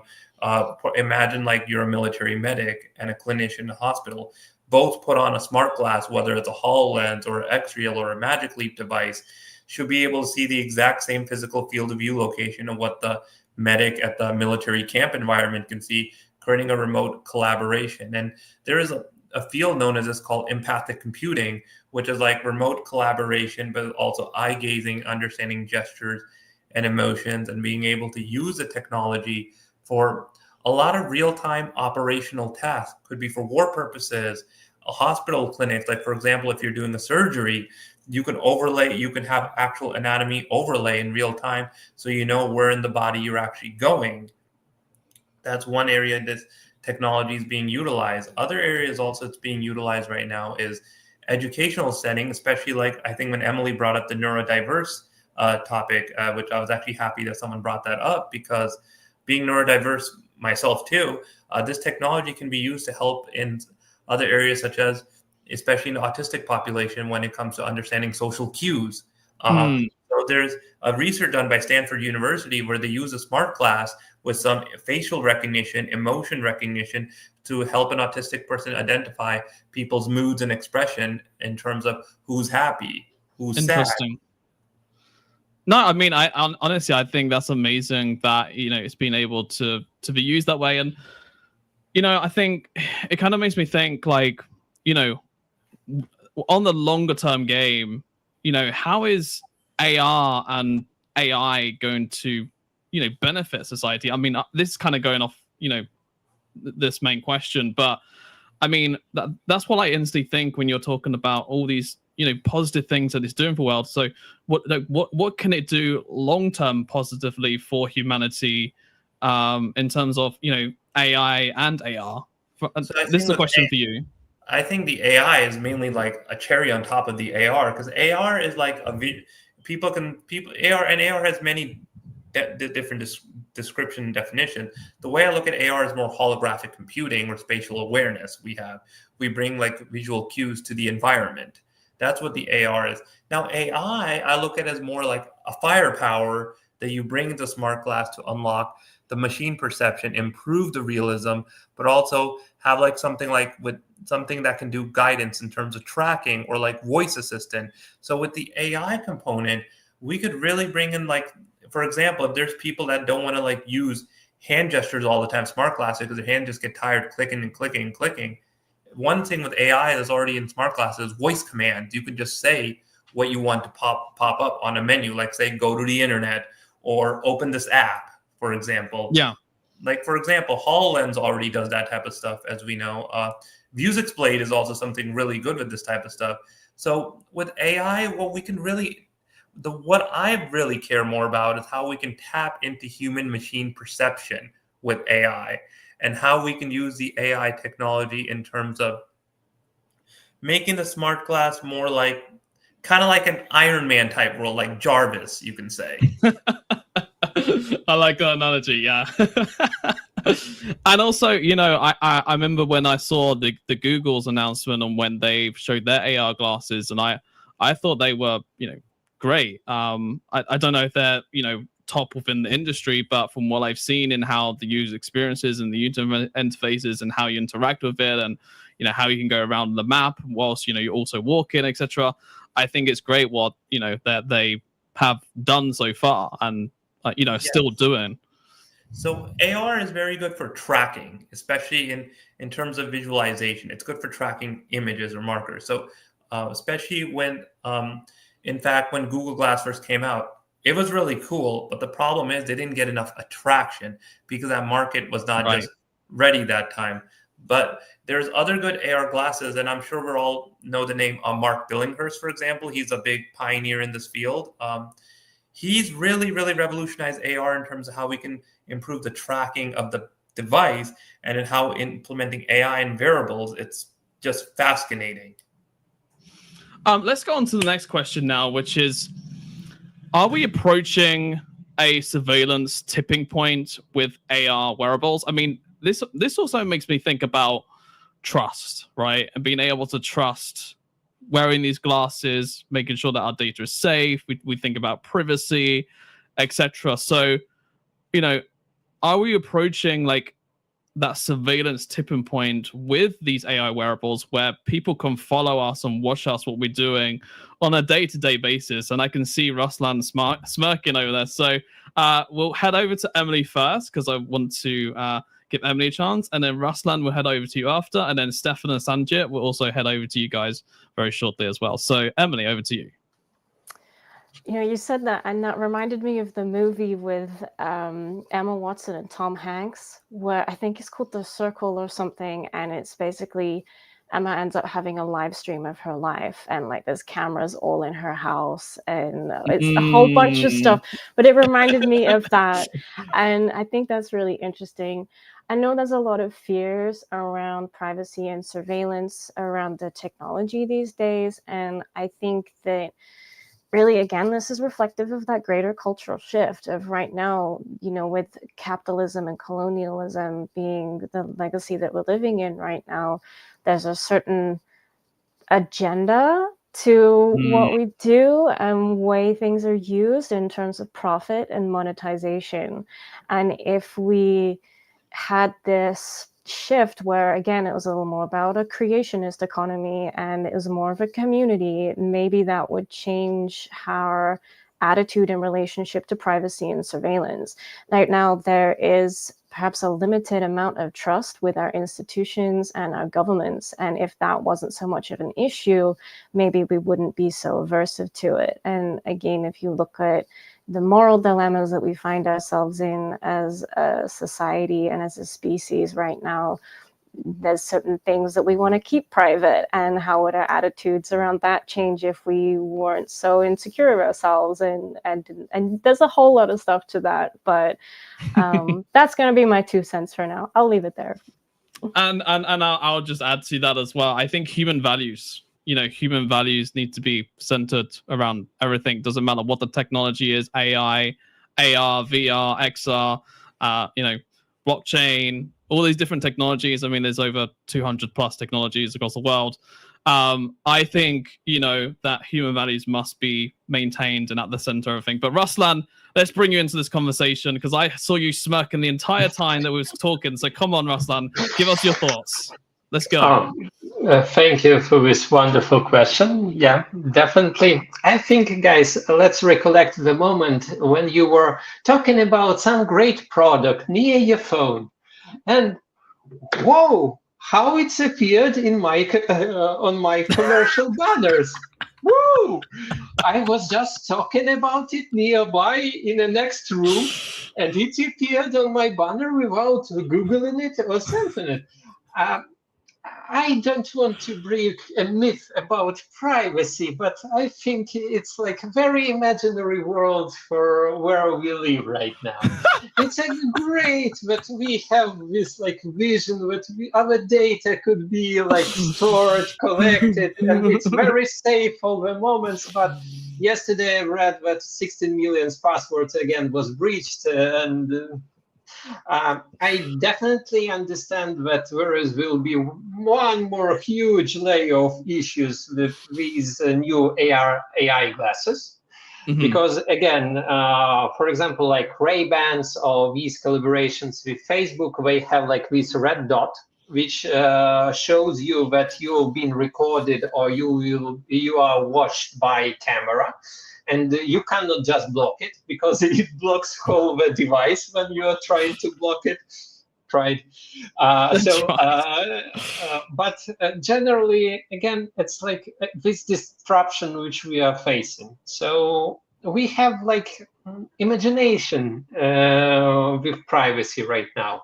It's not very constant. Yeah, that's like a really huge issue. For here, it's for my example in Portuguese. If I'm taking just a picture of a person who will be in my camera, I may be sued by him. So that's kind of an issue and protection which should be on level of government, which should protect our private data. In Europe, it's very serious with this GDPR. But in general, corporates are finding the ways how we can neglect this and collect this. But yeah, that's the issue of society. I was going to add to that as well. I mean, you got the EU AI Act as well on top of that for the AI, which is, you know, an even an additional layer, which, you know, within Europe they're adding too. And I think, you know, you can have safety, right, on one side, but then you can still have innovation on the other side, and both of them can, you know, collaborate together and rise together, right? I don't think it's necessarily you have to make a choice, one or the other. Or, for example, you don't have to make, you know, choice just to do specifically privacy, but then also specifically like, oh, you know, let's make sure that the Ray-Bans have the glasses and the cameras and everything. So I believe that you can have both at the same time. It's just finding that balance, right, and allowing trust to happen and flourish. Like, that's the most important thing, because if you're able to trust something and know it is safe, that's extremely important, because then people will use it. If they don't know that, they won't use it. Accountability and balance. Definitely, we cannot live under a foil hat, but we should definitely understand the limits, and we should have this limit. Stefan, please. Yeah. I'll just throw this out there. I think once we pick up the phone and we own a phone and have it, surveillance kind of is on a whole next level, you know. So whether glasses or AR or XR will pick that up, well, sure, but the phone is already our sort of entry point into that. So we know it's watching us and listening and all these different things. And also with the idea of balance, I feel like AI is trying to decide what balance is going to be rather than people, because it's so involved right now in the decisions of what people do. We're consulting GPT and all of this, and AI is right there saying, yeah, but we can do this. Yeah, but we can. And it's actually creating what it thinks is balance for humans. And I think we're more and more giving away our right to our privacy and our data, because it was AI all the time behind some things that was wooing us into what it thinks is best for us. So when we have glasses, I think we just step more into a place where we put ourselves out there. But I think y'all already know that. But the phone is sort of the conduit that so many things are coming through right now. So much information, good and bad. No, I agree, Stefan. And also, you know, I forgot what I was going to say now. Damn it. I had something in my mind then, and then it went and left. But yeah, Stefan, I want to bring you on to the next question as well, which is, how do regional data laws impact product rollout globally? Because obviously, when we're talking about safety, protection, everything that we've just been covering more or less like a minute ago, you know, when it comes to the regional data laws, like GDPR, for example, and any EU AI Act, how does this affect the rollout of the products globally, from your point of view, or from your lens, so to speak? Yeah, I hate to say it, but I don't see any laws right now that AI can't just jump over or get around. So I understand that they're in place, but I think the ubiquity of it and users just wanting, it's like if you had someplace that my friends were living in Burma at a time before it was Myanmar. And I remember going into a little cafe for the internet, you know, but they had so many things closed off, and yet people figured out a way to get out, to get those YouTube videos they wanted and all of this. But we live in a world that I think people are just getting past the laws, and the laws are playing catch up to technology. And I just cannot feel that our laws will ever catch technology, because it's just exponentially exploding faster than the laws are able to govern it. Things are being deployed without any testing. And so that's why we see this trajectory of what the possibilities are in AI and AR and all of this right now. No, that is so true. And, you know, AI is innovating so much and so quickly and so fast. And I mean, we've got even AI training other AI now, which is, you know, going fully autonomous and, you know, at scale that, you know, no one can even keep up, no human. I mean, the only way that you can maybe necessarily keep up is having AI watch AI. But then if AI and AI can then communicate in its own language, then like it's a vicious circle. So Sanjit, I want to bring you in on this next question, which is, what does bias mean when AI is making choices about what we see? We just briefly covered that with Stefan, but I'm interested to hear your point of view on this question. Yeah, so bias, it can go both ways. Some people have concerns with AI in terms of monitoring our data, what it knows about us. Like, for example, you search something on the internet and then you go on social media, but you see all these ad feeds, they're related to what we've searched on the internet. So AI is already that smart that it's able to recognize some of the things, our activities, what we're doing, even if like certain things that we're trying to do or whatever, AI already is able to interpret all this information and kind of like relate. But the bias, and when it's making choices about what we see, it's, to some people it could be a little creepy, because, you know, like it's like, in a way, it feels like you're being spied on by a machine, by a computer software, basically.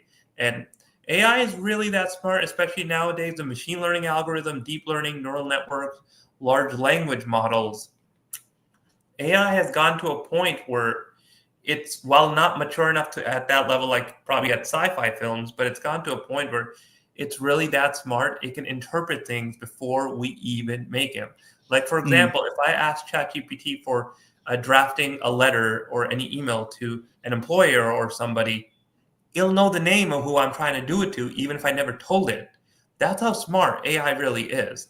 It's like, because our data, what we search up on the computer, what we do, it's like there's already something built in to monitor all this information. So maybe we need to take a tip out of what Ruslan said then, which is bury our heads under tinfoil, and and maybe that will solve the solution. No, I'm just messing. But no, I completely agree with you, Sanjay. It's just at the point now where it's just so exponential that you know it's as an old saying, you can't put the genie back in the bottle, right? The genie's out the bottle now. So now we've got to do the best that we can with AI whilst it's out, and that is mostly the hardest thing, right? And I always think about, you know, how can I trust AI, right? Or how can I trust its capabilities or what it does, or if it's keeping me safe or what it says. And, you know, I always find myself questioning and, you know, what it's telling me, right? And it's a great way to kind of be curious and to kind of, you know, question what it's saying. But again, it's all, for me, it all comes down to, you know, can I truly trust this AI and what it's supposed to be doing? So, but yeah, Sanjay, do you have any sort of opinions on that? Yeah, so there's some things we can trust AI on in terms of like in areas. Okay. Like, for example, I wouldn't trust it right now for like, well, self-driving cars just yet. I wouldn't trust it fully on that, because there's still a lot of problems in that space right now, and like accidents. But AI is already good at detecting street traffics, for example, that it's good at making the risk of accidents much lower on the street with AI. So that's one area we can trust AI's help. Other areas we can trust right now with proper supervision is in the healthcare sector, especially where AI, like IBM Watson, for example, it's already outperforming some doctors in cancer diagnostic and radiology. But a lot of radiologists are seeing that as a good sign, because it's saving them time on the diagnostics where they can focus more on the patient care. So the way I look at it is augmentation. With AI, there's a lot of concerns because AI can only get smarter at this point. It's not going to get any dumber. It's only going to get smarter and smarter, better and better. It's like We all know that, especially ChatGPT is now out there. It reads it interprets everything based off data from the internet and tries to give you the most accurate, smart, articulate answer as possible. That's really the unique thing about AI. But in my opinion, I think there's areas we can trust it. I think we can have trust, but as long as it's in the right hands, that's the more thing AI. As long as it's in proper supervision, because machines right now, they're not smart enough. They're not that smart that they can do anything without human supervision. They're only interpreting everything based off what we tell them, based on our input, our actions, our eye gazing, our interaction, based on what we do in our daily life. That's what AI is trying to build upon. And let's bring Emily into this, and thank you, Sanjay, for sharing that. And you know, I see a lot of cases, you know, where, you know, diagnosing has happened. I see like hallucinations that happen. I see it lying, manipulating, etc. And, you know, it all comes down to, you know, the behavior of the model and how it acts, what it says, what it does. And also when it comes to the performance of the model too. So, Emily, when it comes to XR AI, how should privacy be defined in the era of wearing these glasses? What are your thoughts on that from your point of view? Good question. Before I go into it, I want to say one thing, which is when you were just saying about how, you know, AIs can misdiagnose and they can hallucinate and they can lie. You know, humans can do all that too. We could do that really well. And so there's a lot of responsibility that we have as humans to really double down right now and figure this out, rather than just feeling a little overwhelmed and letting it kind of spiral out. But in terms of the question and privacy, I feel like I kind of talked about this before, and I feel like having a strict policy on when we need to have access to certain things, like, for example, medical data. For some people consider that quite private and they don't want that out there, but there are certain times when it's going to be in your best interest for an AI to have access to that information, and to cultivating trust with the technology as well as institutions and the people that are using this data is important. That's, again, more of that cultural shift. And I think if it comes to like wearable XR, I think it's important to consider everyone else's privacy around you as well as yours. Like, you sharing your information, you signing on the terms and conditions for what you're wearing is one thing, but if that's recording everything that's happening around you and everyone that you're interacting with, if it's recording that image, and then if you're then able to use that image in XR in another way, or even if it's not intentional, like if you just then ask, hey, can you make this a character kind of like this, it might accidentally look like somebody else. We're already kind of seeing that in generative AI right now.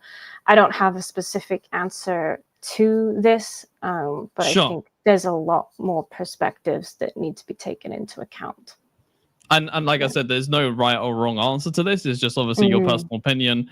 And I will add to just quickly, just to see what you think as well. Should they maybe be like, for example, how they've done in the music industry here in the UK, where, you know, you have like an opt-in or opt-out option in terms of, like, for example, the music and the music data that's being used to train like the models, for example, there's an opt-in and opt-out option for that. So do you think there should be something similar like that for maybe the XR glasses? Like, you can opt in to, you know, have, you know, your glasses recorded or what you're seeing, but only to a certain level? Or what are your thoughts on that, just that quickly?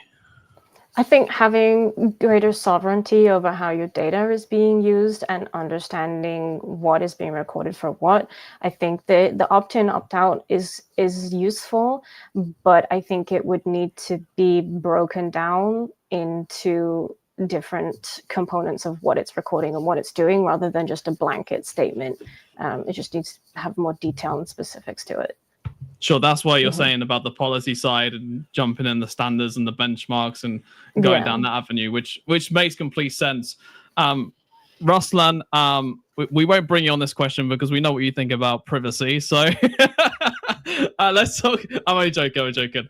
But let's talk about this question, which is, what is the social impact of constant visual augmentation? I'm very curious to hear your thoughts on this, and also Stefan, I want to hear your thoughts on this too. What's your thoughts on this, Rusland?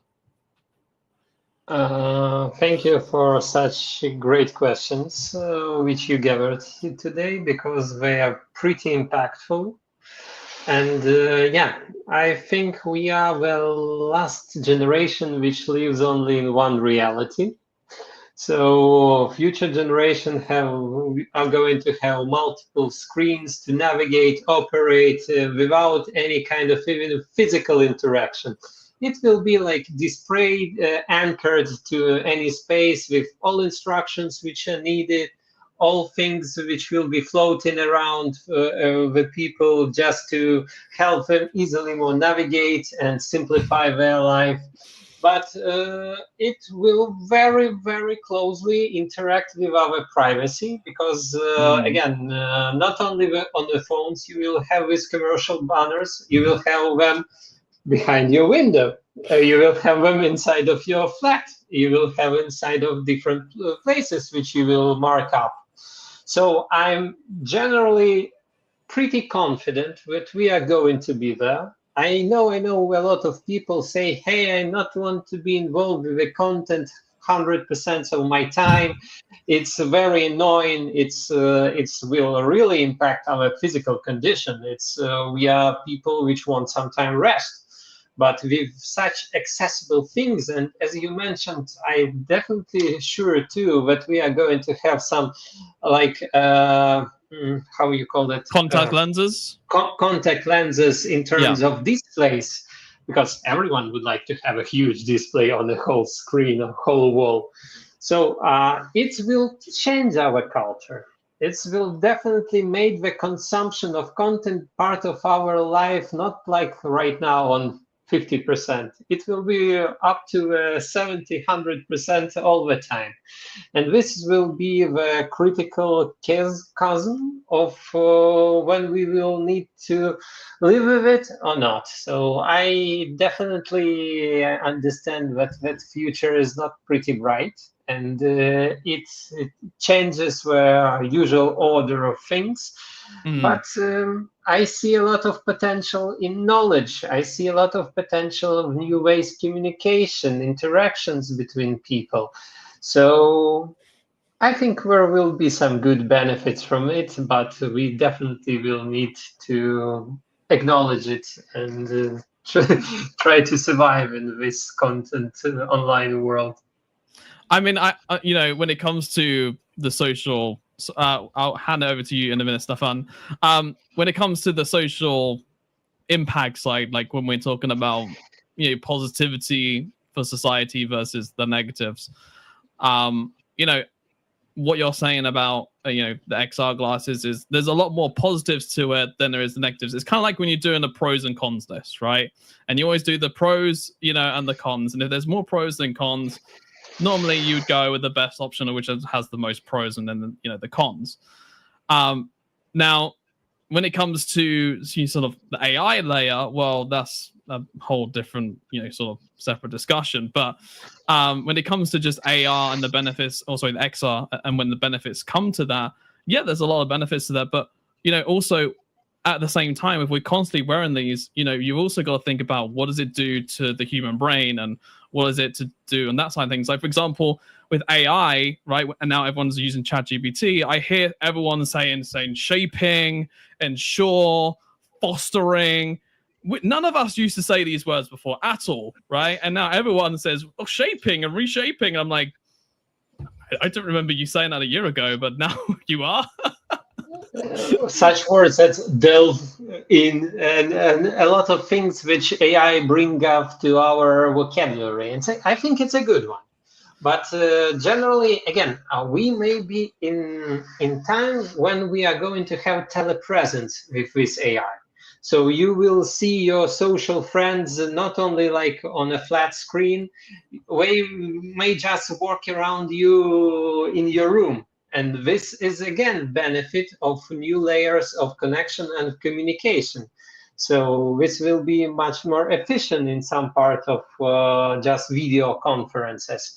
But yes, again, this will be always some pros and cons and it will depend how much of our privacy and our space we can sacrifice to this technology right now. Because yes, please. Sorry, just jumping because we're running out of time. We've got about 5 minutes left. Stefan, I want to get you in, and then we want to finish this off with Sanjit. So, Stefan, please share your opinions and thoughts. Sorry, Ruslan. So one thing is this. So I have, reading glasses on so I can see better. And I put trust in them. But for us to feel that we're going to put something on our eyes, and ultimately that's going to be the thing that comes between us. So as long as we put them on our eyes, our trust is there, and we're not the ultimate person that you are communicating with. And now I'm seeing you through a screen and stuff. So we've already got a phone. I talked to my 91-year-old mom, and I can see her face to face. All cool. And it's even better than I think some corny little 3D thing. I'm cool with just seeing her there. I think, number one, what's happening is we just redefine stuff. So we know what reality is. We'll just make up a name for a new reality. And sure, hey, now we've got 5 realities. This is it. I talked to Nick Bostrom about this 7 times now. This whole idea of neology and consciousness. All you got to do is make new definitions that now explain what we're doing. So it may not be conscious, but if we say it has a digital consciousness or it's a digital human, then anything is possible.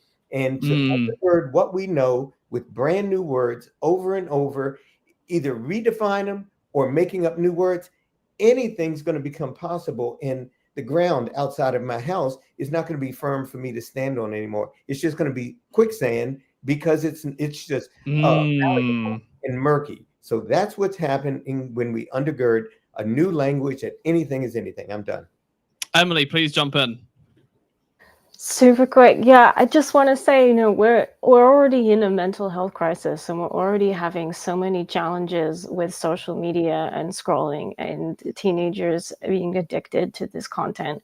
And if you then put that into AR glasses, where no longer they have to pull out their phone, they can just have that going on the side of their screen. And I think that we need to be cultivating relationships in presence, in the moment, in person. It's so important for our well-being and our hormonal balance. And if you now have this constant augmented reality where you're not fully sure what this other person is seeing, and there's so much more susceptibility to constant distractions, and how much more is that going to pull us out of the moment, and is that going to create more challenges with communicating one-to-one? That was just my little piece I wanted to put in. No, I completely agree. Honestly, I agree with both of what you and Stefan said. But again, we don't have much time. We've got literally 2 minutes. So Sanjit, I want to bring you in on this question to finish things off. What are your thoughts? Please do share with us. I think when it comes to impact of visual augmentation, there's just a lot of things we can do with this, because my opinion is when it comes to the smart glasses, I think they're just going to be the new way of how we do things. They're going to be the new wearable smartphones. Like, for example, when we had watches, we just used to have normal watches tell time, but now we have wearable watches. We got like phones that are smart. It's like whole physical ubiquitous computing. That's the way I look at it. Now with like the smart glasses, I think we're altering a new type of reality. There's already different types of reality. We got augmented reality, virtual reality, mixed reality, extended reality, mediated reality. But I think by the next few years, everybody's going to be wearing the smart glasses. They're going to be like replacing even our current glasses. They're going to be the new ways people read books. People have lens prescriptions. They're going to be the new ways we interact, the way we call, the way we can see each other. And there's been tremendous research done with smart glasses and how we can like just tap into interaction, a human-computer interaction, you can say.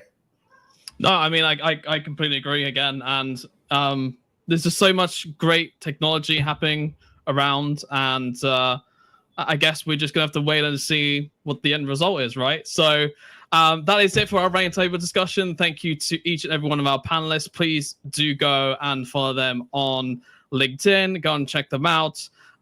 Thank you to each and every one of you for joining us for this roundtable discussion. And Ruslan, you are hilarious. And Stefan, Emily, Sanjit, thank you to each and every one of you. And up next, we're going to be having a fireside chat with the one and only Sean from RP1. And we're going to be talking about the true meaning of extending reality. So that is it from us. Thank you very much for joining us, and I'll see you in a minute. Goodbye.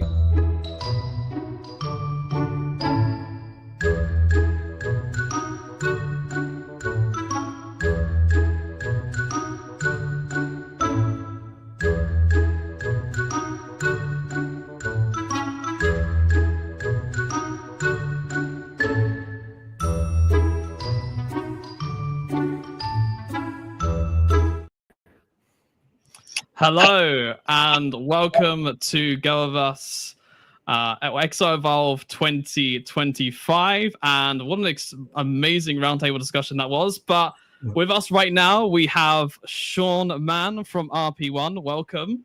How's it going, Russell? It's great to have you with us, and there's a lot to discuss in this fireside chat. We have also many great questions to ask you as well. So literally, Sean, please tell us who you are, what you do, basically a quick introduction from yourself, and then we'll get into the lovely questions. So over to you, Sean.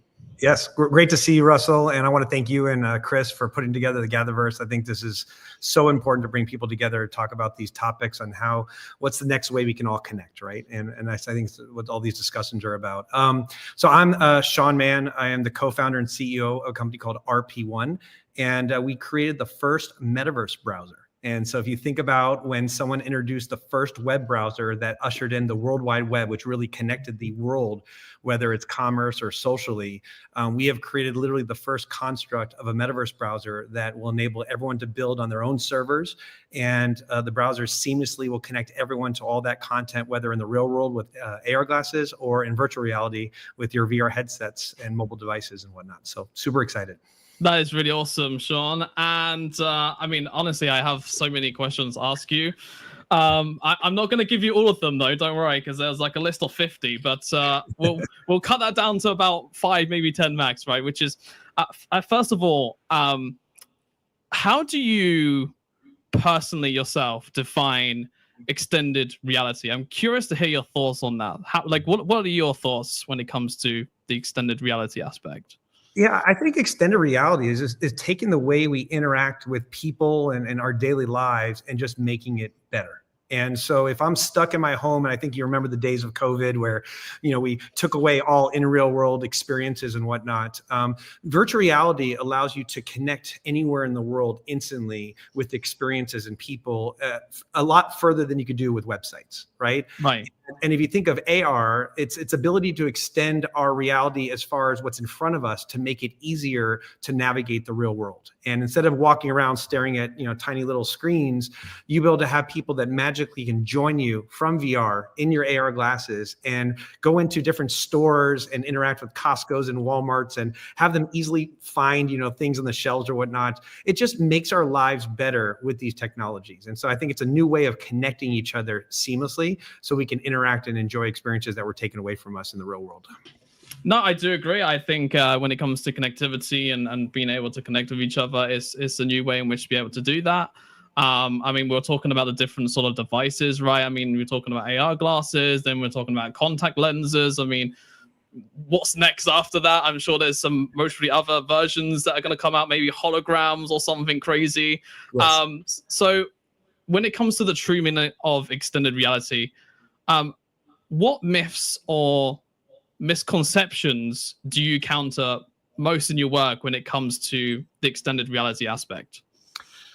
Well, I almost want to bring up the term metaverse, right? Because you're talking about myths, sure, or really, thinking about what it is or what it's not. I mean, everyone thinks it's like this big game or kind of what this is. And I think we've tried to really simplify the idea that it's just a parallel to the World Wide Web. It's a way for everyone to build content and for it to seamlessly be found by XR devices and connecting us ways that you just can't do with 2D websites. And I think a lot of people think the grand idea of having one or many avatars and really go into a single massive ecosystem where I can connect with anyone and go to any location is 30 years away because the technology doesn't exist.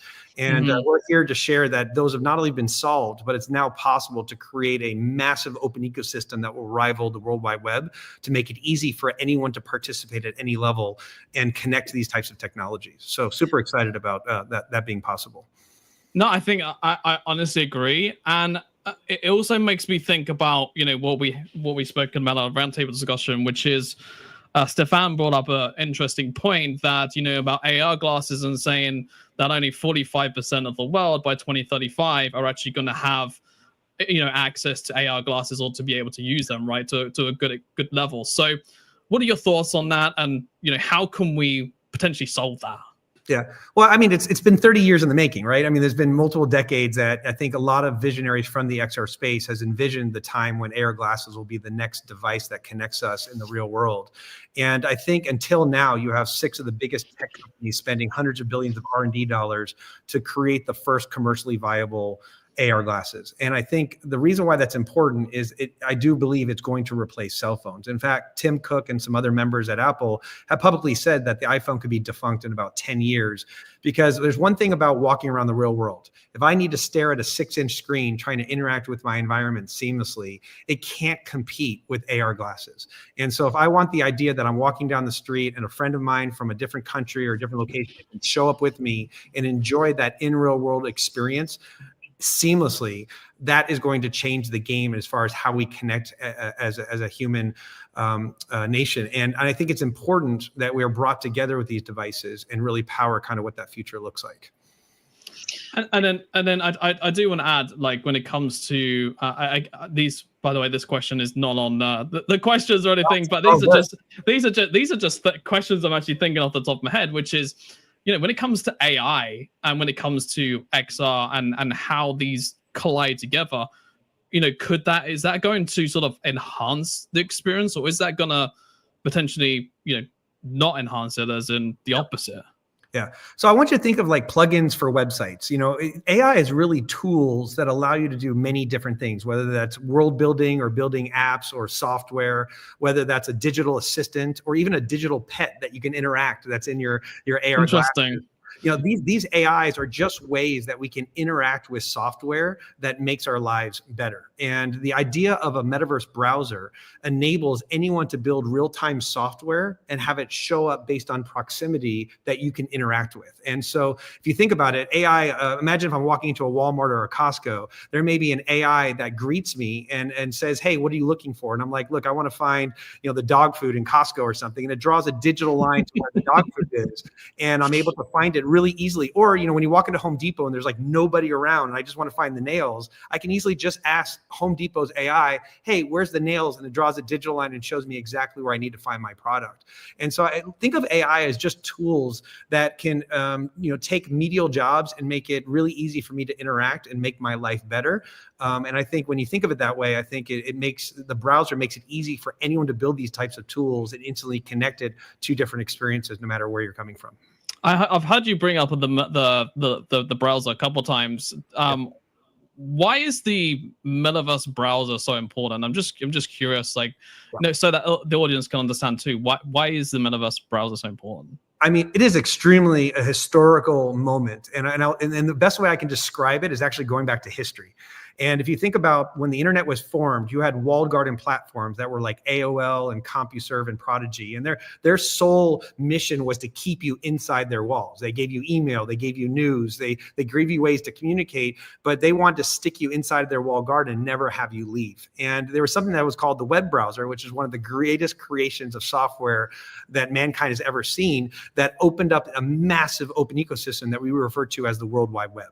And the reason why that was an important step for everyone is because everyone could participate. Anyone could become the WordPress. Anyone could be tools. There was open marketplaces. There was no one company trying to govern how you can build and create and deploy these amazing websites. And if you think about fast forwarding to where we're at today, there's a handful of walled garden platforms that are doing exactly the same thing. They want you to build in their platform. They own your assets. They take, 90% of what you make for them, and it's a closed ecosystem. And so that we don't have that equivalent right now. And so we created the idea of the metaverse browser, which is really 3D first, to be able to not only connect an endless amount of virtual spaces, but also connect an endless amount of software when you're using AR glasses roaming around the real world. And so the browser is going to create the first open ecosystem where everyone can participate and have a hand in it.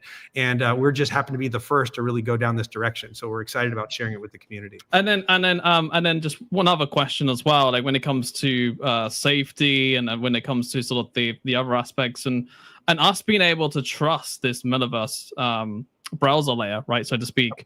First of all, how can we trust it? And second of all, like what is the safety aspect that you have on that without diving obviously too deep, but just kind of give us like an overview kind of thing? I think that's a great question. And I think that's the importance of the browser, because you don't build inside of RP1. The browser's job, just like Chrome, is to display your content that sits on your servers that you manage. And so the browser's job is not to govern or tell you how to run your locations. Its job is just to render and connect the world seamlessly to these locations so that you can interact there. And so the safety and all those things come inside the space that is built. But more importantly, an open ecosystem, and I'll give you a great problem. So Roblox, a big, obviously giant in the industry. Huge game. They still have a massive amount of moderating problems because they're trying to solve it themselves with their own technology. So they hire thousands of real people. They're trying to create their own tech. But imagine if this was an open ecosystem and every individual company could build their own moderator tools. We'll be able to solve those problems much faster than any one company can do on their own. And so the idea of the browser creates this open ecosystem where you could become the WordPress. You could build moderator tools. You could build identity and avatars. It becomes a massive open ecosystem where we all finally can participate at every level and not be controlled and worried about one company governing the safety or how things must provide. You get to control your own site just like you do with your own website. I think two of the most important things, number one is open source, and number two is accessibility. Those are two very fundamental big things, even when it comes to trust as well, because transparency, accountability, etc., those are extremely important as well when it comes to outside things. So let's kind of go a bit more into the extended reality side again and talking about XR. How do we guard against XR being just a tool of escapism? Like, is there a way in which we can do that? Yeah, I think, look, I grew up playing games, right? I played Ultima Online and Diablo, and you can easily kind of just lose track of the real world because you're just in these spaces and whatnot. And I think moderation is always important. I think again, it's there to enhance or extend. It's not there to replace. And I think if we understand that, we have to allow ourselves to enjoy it. And don't get me wrong. I mean, I think with that last average was 7 to 9 hours a day people are on the internet. That's true. So isn't that a level of escapism, or is it a way for us to share and connect with people all over the world, whether it's my job or entertainment or social or whatever that looks like? And I think as long as we have the idea of moderation, understand that we can't escape, I still believe in real life experiences, connecting with human beings, seeing them, touching them, smelling your surroundings, nothing will ever replace that experience. But the whole purpose of these technologies is to augment or extend or enhance those experiences. And it's up to you as the user to really govern what that looks like. And I think that's why an open ecosystem is important, because you can have parental controls. There's all these things that you can, put in place based on age groups and things that you're doing that allow you to govern kind of how you want to bring the metaverse or all this content into your daily life. No, I honestly think, it's going to change how, our reality and, I mean, people are saying that if we're going to be wearing these AR glasses, that we're going to be even more in it because we're going to be wearing them all the time. We're going to be using them even more. And, if we talk about social media and how we're stuck on social media, and then you have TikTok brains and stuff now, like there's a whole things going on around that. But anyway, I do have to stop the fireside chat because we've run out of time. So thank you so much, Sean, man, for coming on. It's been a pleasure having you with us here at GatherVerse. And that is it for our fireside chat. And up next, we have another fantastic roundtable discussion. So stay with us. And yeah, I will see you again very shortly. And thank you. And also, everyone, follow Sean Mann on LinkedIn as well. That is it from me. And that's it. Goodbye. Thanks, Russell. See ya.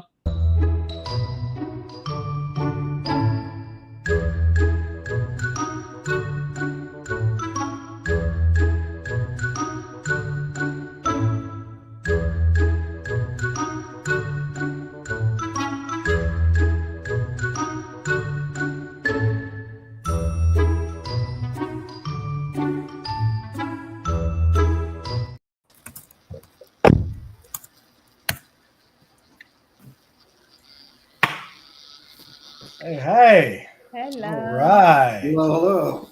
Hello. Look at this good-looking group. My goodness. I didn't realize Matt had dropped out. Yeah. Matt's on a plane, I think, right now. So, hey guys, great to see you. Great to be back in the GatherVerse. It's been great so far. Today, we got a really interesting topic, I think. Emotionally intelligent machines, the rise of empathic AI and XR. Oh my gosh, this is cool. So we're excited about this. So real quick, I know we're running a little bit behind. So I told my friend Chris that we would try to get going here. So I want to start out with a little bit of introductions. Casey Jensen, great to be back in the GatherVerse. I've spent years of working, at the intersection of emerging tech and creative strategy on the agency side, on the client side, with different platforms, and it's all about pushing the boundaries of what we can do to build really cool stuff that actually solve pains today and actually do things that are going to make a difference. So that's what I'm all about. Currently, I'm head of client partnerships at ZebraR, and we create all kinds of immersive interactive content and blend storytelling and XR and virtual production. So excited to be here, and really excited to be here with this group. So why don't we start with Athena? Why don't you tell us a little bit about yourself? Sure. Thanks, Casey. My name is Athena Demos, and I'm co-founder and CEO of Big Rock Creative. Most people know us because during the pandemic, we produced BRCVR, which is an official virtual burning experience. But we've done a lot of other work for major brands, Microsoft, T-Mobile, the United Nations, Google. We've all created experiences that bring their community together, and that's what we specialize in, immersive social VR. And right now we're on the precipice of launching a new version of BRCVR. BRCVR presents Burnersphere, which is an immersive documentary experience built on a social VR framework. And it's a way of building community while you learn about community. And it's a fascinating foray into platform building. But it incorporates both traditional filmmaking with VR formats, 360 and 180. And we film and we bring that content in and mesh it in with the digital assets so that you're story living instead of storytelling. You're becoming part of the story instead of just passively watching it. So that is me. Cool. Nico? You're muted, Nico. Hi, everyone. I'm Nico Farah. I'm a creative technologist, engineer, and I'm a product marketing consultant. I also host a weekly live show called The Emergence. We just had another episode today. I interview thought leaders in emerging tech and immersive experiences. I'm so excited to be here with my great friends, now my new friend, Athena. I'm so excited to talk about emotional intelligent machines. Cool. Ian. Hey, everyone. Ian Harrison here. I have an extensive background in experience design, a BA in sociocultural anthropology from the University of North Texas, where I focused on the aspects of modernity, technology, industrial revolution, how things compound and exponentially build, as we see, I think, in XR and spatial computing polynomial builds. So I have about 5 years in Web3 product market fit for brands. I have a creative as a service agency. And most recently, over the last year, I've built a brand called Sneakar, where we are at the intersection of augmented reality experience design and custom branded footwear so that we can land branded content anywhere of the world brands want to be. So clearly using XR, AR, extended journey telling, as I like to call it, hats off to Athena and her fluid design as well. The importance of ripple, the importance of impact. Fact is, all we have is what we leave behind, and we're here in this skin suit so briefly. So leveling these tools that we have at our disposal these days, stacking LLM agents, agent operators, spatial vibe coding, whatever you want to call it. I think we need to always be building AI for good. I'm connected to some AI for good organizations, so it's super important that I build with impact. Awesome. Yeah, and recently we were all at AWE, so we all got to see each other and hang out a little bit, which was amazing. So we just came off that, so we're all sort of pumped up and excited, and we get to talk a lot together and see each other all the time on LinkedIn and different places, but it's always something about that in person getting together physically that just changes the game. So it's exciting to see all you again and be a part of this. So let's get going. So let's start as Nico, what is empathic AI and how is it currently being applied in XR that you're seeing? Sure. I think a big part of this empathetic aspect is recognition of the emotion and the feelings, but also being responding in a sensitive and appropriate way. And that's what we have seen in humans too.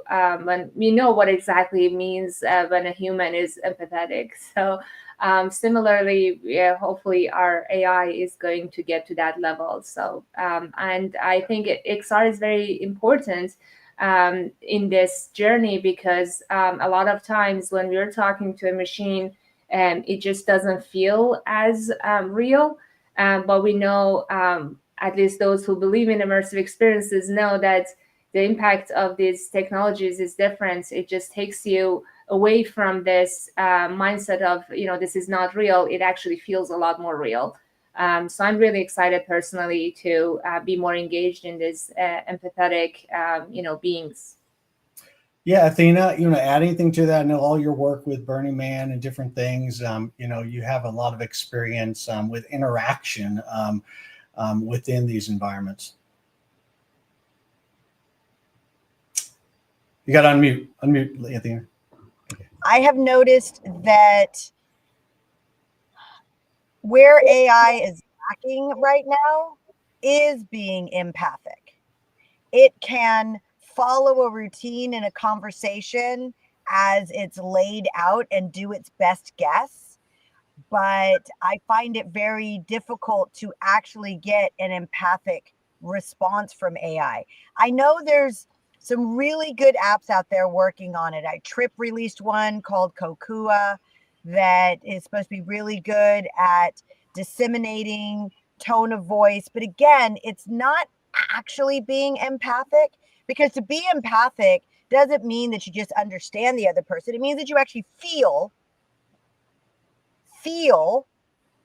what the other person is feeling. That is being empathic. So AI is actually following a conversational routine or the steps based on our tone of voice, based on how it should react. And personally, I think there's some people that could probably use these ways of understanding how to best react in social conditions, or even just talking to one person. But to actually have the AI feel the same way we do, to be empathic, I'm skeptical, but it surprised me so far. So we'll see.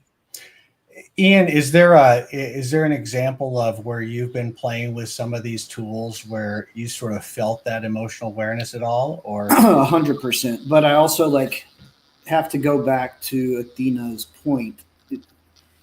I think, we have to build from the heart. And so conversationally engaging with our LLMs and as these things get layered and smarter and faster and take in more human content, they do build the ability to, I hesitate to use the word feel because I don't think we're quite at AGI level yet, but I will say that I think can build frustration and understand frustration from its end user, and from an understanding of what frustration is, therefore empathize by putting its code base in the mindset of the front end user that it's inputting. So I think it's important to know that it's good data in, good data out always, right? When we're conversing, engaging, vibing, coding, whatever you want to call it, with these things.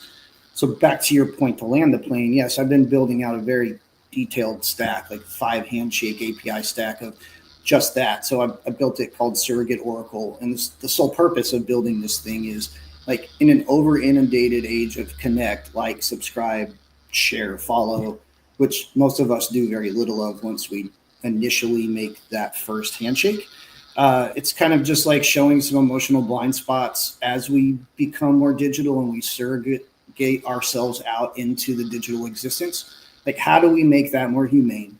And then how do we prepare ourselves to be digitally protected as we, become more and more of that? I think transhumanance is very much on the table.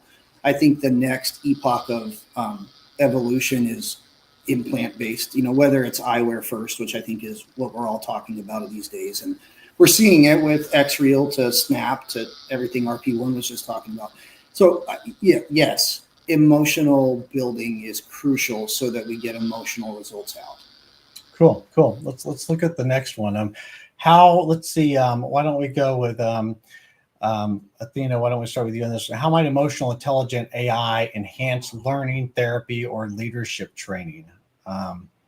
This is sort of a hot area that everybody's trying to look into right now. Yeah, it's a very hot area. I think AI for training is exceptional because it can give you so many different scenarios to try to work through. So it's great for improving your problem solving skills, which is what a lot of training is.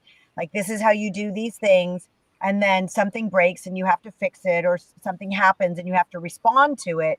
I know that AI is being used in emergency response training a lot. To work through those scenarios of how to best respond and giving feedback on better, more efficient ways of responding. It's being used in hospitals. It's being used for nursing training, for surgical training.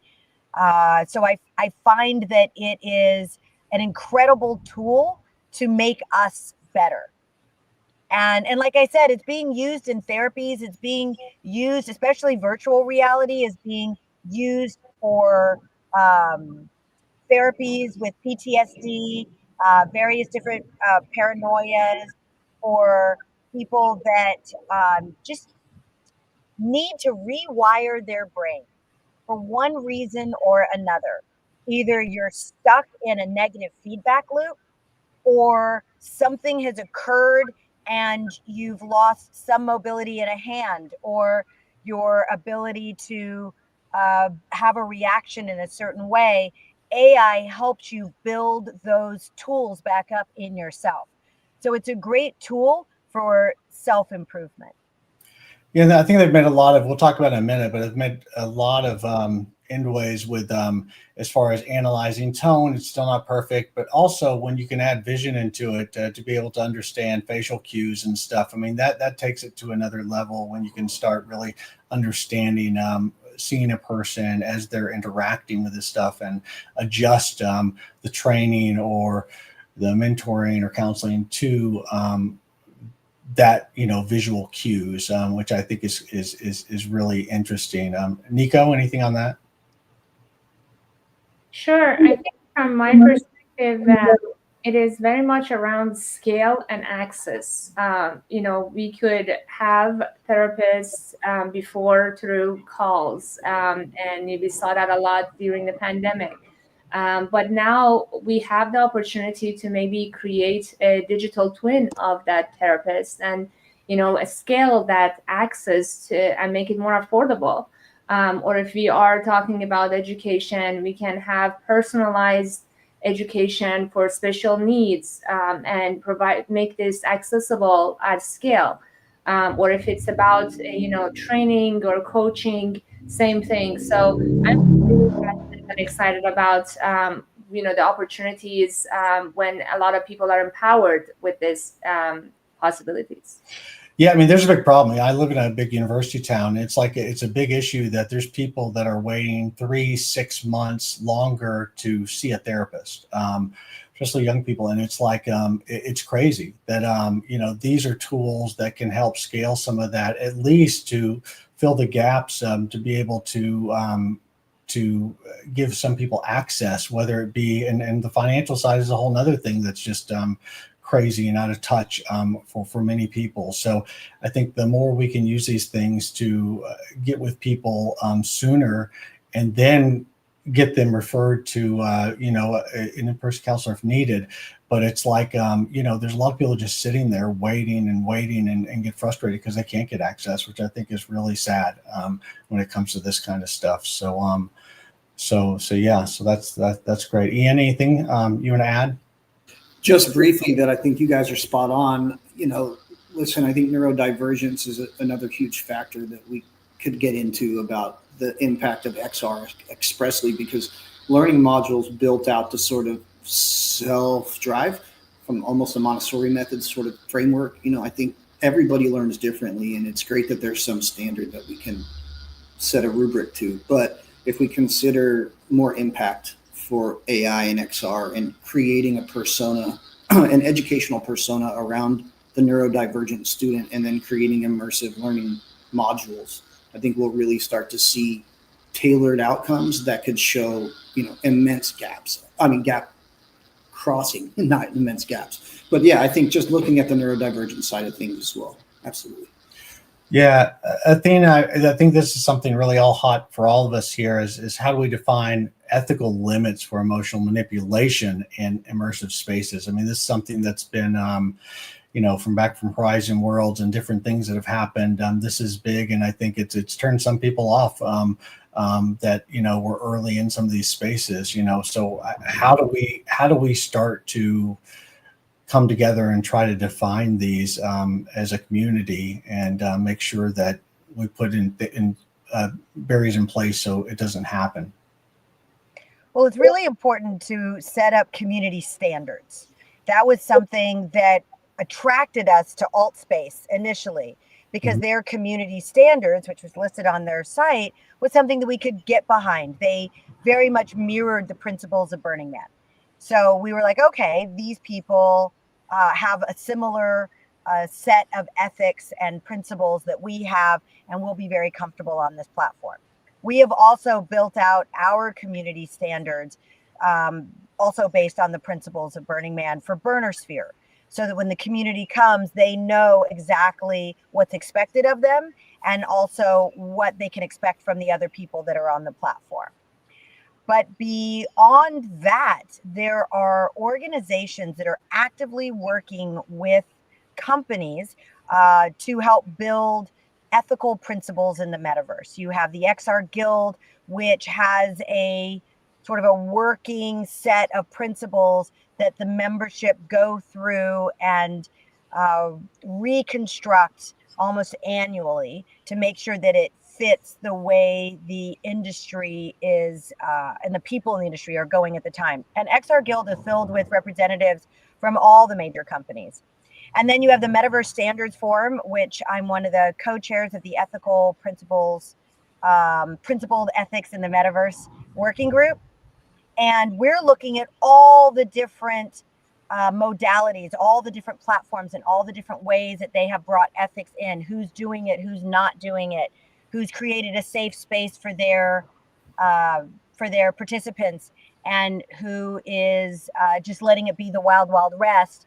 And you hear about bad actors doing horrible things against other people on the platform, and it is a negative impact to the community as a whole. So if you're going to build community, not just create an AR single player thing or a single player training, but if you're going to have social, lots of participants together on your platform, then it is your responsibility to create a framework that everybody knows that they are going to be working within. And we could probably use that a whole lot in the physical world.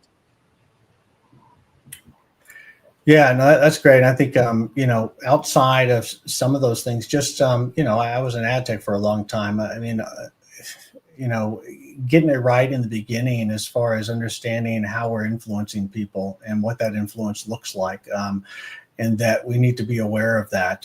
You know, I mean, man, we're way ahead of the curve in this industry in many areas. I mean, if you think about, you know, just retail and grocery stores, being in them for years and years, you know, the influence that people don't even realize, and there's no standards there really that I know of, to be able to drive people to purchase all of that, you know, that box stuff that we're all trying to get away from now. But it's, you know, there's a lot of things, and in advertising and ad tech, you know, some of the worst as far as some of the things that, you know, whether they were done intentionally or not. I think it's, you know, as you learn more, it's like, you know, there's a lot of influence there that we have to be aware of as companies and platforms as well, not just the interaction with the people. So cool. So, all right, next, how can emotionally responsive XR environments be used to foster empathy, connection, and personal growth in users? Ian, you want to take that?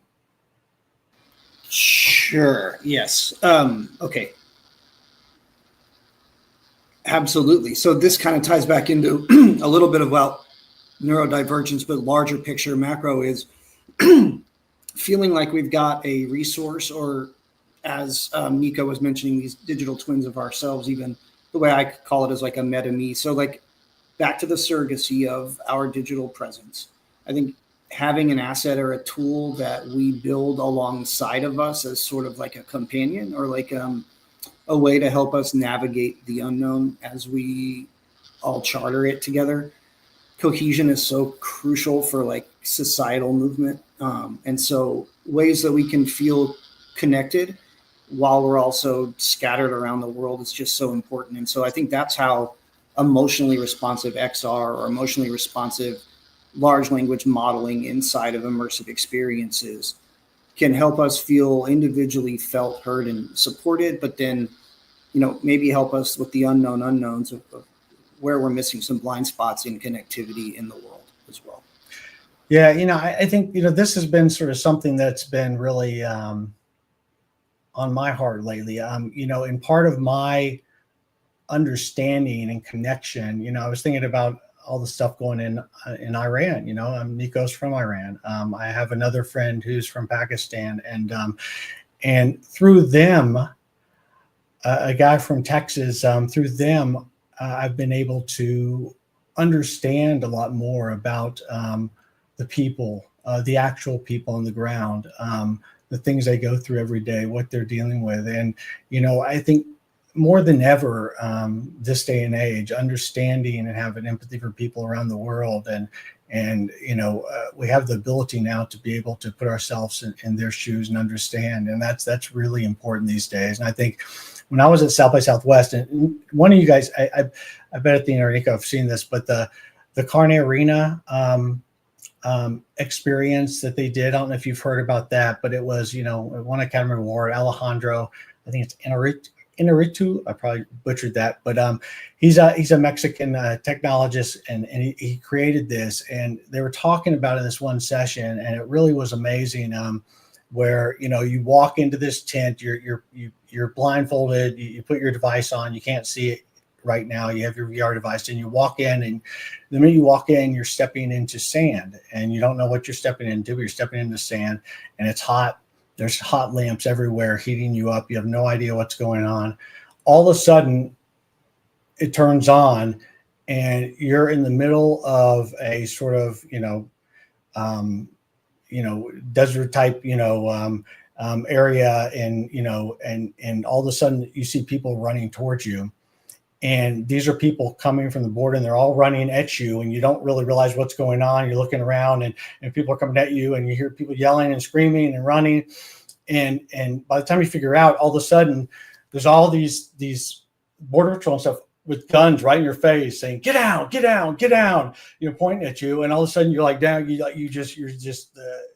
The the feeling of being able to feel some of that through some of these devices. You know, whether it's that, and I've also heard of, like, internationally, they did something, I know, for Auschwitz and different things, where they had some politicians and stuff going to a similar experience.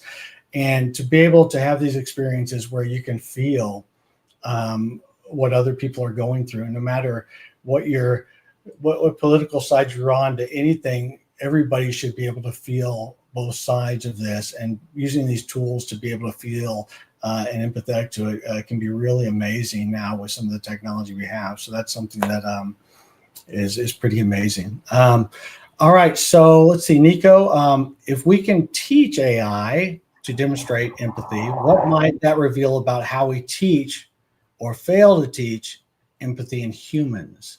I think this is a great one. Yes, thank you. And just quickly, I want to add to what you mentioned on the previous topic. I think the example you shared is a great use case, the perspective-taking simulations. A lot of times people are missing understanding the perspective of others, and that's why we have so much lack of compassion in our leaders that are making big decisions. So hopefully they get to use some of these technologies and not just talk about them. In terms of teaching empathy, I think this is just, again, a moment of time that makes us understand, if we can teach AI, if we can teach a robot or a machine, we can teach humans too. And we should have done that in schools. We should have done that in our families. And it's just a matter of having the curiosity and willingness to develop this emotional intelligence and empathy towards others. So yeah, I think it's just a matter of putting that willingness and curiosity. And there are so many tools, there's so many books, there's so many ways for people to learn this and implement it in their personal or professional journeys. Yeah, definitely. Anybody else want to add anything to that? I do. There's an organization called the Virtual Human Interaction Lab. It's at Stanford University, and they have been doing research on this exact topic for over a decade, looking at how we can build empathy in ourselves by using the tools of VR. And they have done lots of experiments and have found that they can actually influence people's actions to be more empathetic towards things like the environment and climate change and each other, looking at racism and other ways in which we're constantly seeing us and them, that they are able to bridge that gap using virtual reality. There are some great papers. If this is something that really interests you, go to the Virtual Human Interaction Lab, VHIL.org at Stanford University. And there's probably, I don't know, maybe 20 different papers that you can use AI to summarize for you to break down the points that you're looking for, that are absolutely fantastic. And you can see the research that's going on and how effective these tools are. Cool. It's awesome. Thanks for that info. Go, Ian. Yeah, just real quick. I think about the human side, I think, we're pretty spot on how we teach these XR agents. And that's layered and level up and compounding. And I think we need to approach this the same way and realize that the easiest way we teach empathy is get them young. And as parents, all of our responsibilities, and even as non-parents, as loving adults to the future generations, like, it's so important that we teach them young love and vulnerability and showing up for each other, like in the earliest stages possible, and talking them through it and explaining to your 1-year-old and your 2-year-old what's happening, and not assuming that, oh, they just don't get it yet, because it's so important in those early years, like early childhood development of the brain elasticity, emotional response, just like we're training an LLM agent, especially when we're conditioning one to a persona. It's no different than raising and rearing a child. Cool. Thank you. It's awesome. So, Ian, let's talk about data a little bit. What data is needed to train AI for emotion recognition, and how it could be protected. One thing I'll say about this is, you know, I have a good friend, Chandra De Kaiser, that has a company called Voicera AI. I worked with, he had a company before called MoodMe that could basically, you know, was early on in recognizing moods and being able to power platforms using that. And now Voicera is sort of taking that to the next level, really analyzing subtle body language and micro expressions and all kinds of stuff. He'd be a great one to have on here sometime. So, but, you know, we know that, you know, voice, facial expressions, gestures, biometric signals, heart rate, you know, they need to be collected ethically. And any other thoughts on that? I mean, I've seen some of this stuff with heart rate used for fireman training and stuff, being able to, you know, recognize heart rate and put them through these, you know, really stressful situations, or EMTs, which I think is amazing. Is there anything else in that area that you feel like we're missing when it comes to some of the data side of it? Any of you? Go ahead. Yeah. I would just I would just say that when we are capturing all this data, we need to be very mindful. We need to make sure we are thinking about privacy. We're anonymizing or pseudo-anonymizing the information, and we're using encryption and, you know, all the measures to make sure only people who have provided consent we are using their data, and we are making sure everything is in place, so whatever we're creating is actually ethical. Yeah, for sure. Athena, any thoughts on that? I mean, everything that Nico said, absolutely. We need to be ethical. We need to, but historically, technology hasn't been. But yes, I agree with you. We absolutely do need to have those protections in place. I feel like most of the people working within the XR industry, at least like everybody that I run to at AWE and Immersive Tech Week and all these conferences that I go to, the VR AR Expo in Shanghai that I was just at, they all have ethical practices at the forefront of whatever it is that they're building. Like, they understand that they're ushering in humanity into these spaces. I take it one step further. I think we're ushering in society into these spaces as a playground for evolution to happen so that we can evolve into humanity. Because I don't think we're humanity right now. If humanity is a group of human beings, and to be a human being, you're a humane being, we're not humane beings. We practice it. We're pretty good at it. Some of us are even better than others. But as a whole, I don't think we're there yet. So I think these spaces become a playground where we can try on being good to each other, being kind to each other, try on and practice being empathetic and understanding, learn about other cultures, walk in somebody else's shoes, get trained towards an emotional outcome that is maybe different than what we're used to doing, so that we can take these practices home and teach it to our 2 and our 3-year-olds, because we didn't have the skills before. I think that is where we are right now. But I do see it in practice. And so I am very, very hopeful that that is going to happen. There is one practice, though, that I just heard about in a newsletter, where the legal system and the court systems are starting to use AI to read facial expressions to see if someone's lying. Now, that's always been a person who gets trained to see the tells. We can use a polygraph test to look at, you know, how much sweat do you have in your hand, your heart rate, but people can control that in their bodies. But the minute little facial expressions that a camera can see, so we're training an AI to look for those things. And I worry what that information could then be used for. And I'll leave it with that. Yeah. Ian, did you want to add anything? Yeah, I mean, kind of to tie on to this, the dystopia here. I mean, you have to want to be good.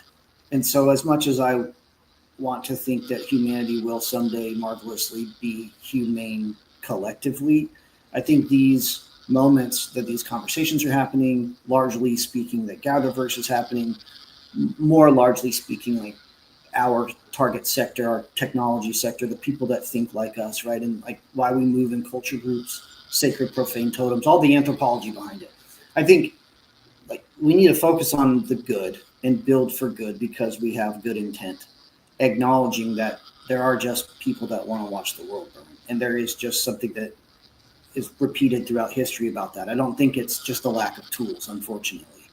So I think the more that we can cohese like this and get like-minded people talking about these things in these rooms, and it can get streamed out to all of our socials, and we ripple out with our nodes of people that we're connected to, and like these are the moments that matter. And so like this is the type of stuff that should be protected in a way that is, you know, I don't know, not like patient doctor privilege, but you know what we give our AI, and especially in the servicey of things, what we tell it and what we build with it, like that should be sacred, and we should be able to dictate what of that is shared collectively.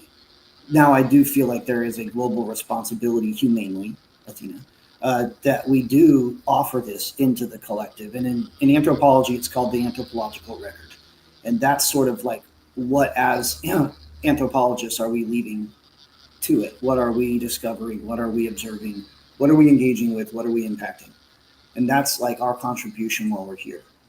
So much like that, I think ethically, we should be thinking about what is our contribution to the grander AGI transhumanists that is coming while we're here, because the next step in evolution is at some point augmented. Yeah. Yeah. So one thing I want to sort of combine two of these here. Athena, from your perspective, I mean, you spend a lot of time building out these environments. What emotional signals do you feel are the most valuable for designing these responsive XR experiences? What do you feel like is most valuable now? And what do you feel like is needed in the future to make them even more valuable? I mean, for us, it's having a space that people connect to emotionally. So it's not just creating a bright, shiny distraction, but having a space where people feel at home, at ease with their community. And that's what we're doing with Burnersphere. We're creating a space that people connect to emotionally. I cannot even tell you how many people have gone into Burnersphere, take it off their headset, and they have tears pouring down their eyes, pouring down their cheeks. It connects with you, to your heart and to your soul. You feel like you're there on the playa. It transports you. And having that emotional connection connects you to that emotion. You know, we do something and we have an emotion, and then we go off and we do something else and we leave that emotion behind. Sometimes it sort of trails behind us like a knot in our shoulder. And when we can connect back to it, which is why XR is such an important tool for therapies and PTSD desensitization, is that it connects you back to this emotion so that you can enjoy it or process it, work through it, feel it. In 2020, you know, we couldn't do Burning Man in person. So we did it in VR, and that was the beginning of all this. And we created a temple because we knew it was important to have. And that temple was super important. It's a place that you go to at Burning Man where you write on it. It's made out of wood. All the things that you are wanting to release, maybe to say goodbye to a loved one, maybe to let go of something that doesn't serve you anymore. And that release, having that, is very important to our community. It's very important in general to humans. And not having that and going through something like the pandemic, we knew that was going to be a disconnect. So we created a temple. And I saw so many people go in there, and we had a way for them to leave offerings. We had a way for people to read the offerings that other people left if they wanted it not to be anonymous. And a friend of mine who lost his daughter was in there and read his offering, and I got to be there with him. And I got to hold space with him. He's in LA, I'm in Mexico. We're both in VR as if we were sharing space, enjoying each other's presence. And he got to have that release, that angst and that cry that he so desperately needed in that moment. And I got to be there with him. And I couldn't actually touch him, but I touched him in ways far beyond what we can do with physical touch. And that proved to me how powerful this medium is and how important it is that we, as you said, Ian, raise it. We're the parents of it now. We're the parents of XR, we're the parents of AI, and we need to raise it, give it the tools it needs to be part of this world. Yeah, that's awesome. That's awesome. So with that, so that falls into the next thing is around what are the biggest limitations when it comes to these AI models interpreting emotional context in real time? What are those limitations? Nico, you wanna? Yeah, what a powerful story, Athena. Thank you for sharing. And in terms of limitation, I think technical side is always a challenge. So, for example, the latency, if you're processing these emotions real time, the AI is processing, that takes time, and then responding back to it. It may not feel like a human reacting. So all of those challenges are going to happen until the technology catches up.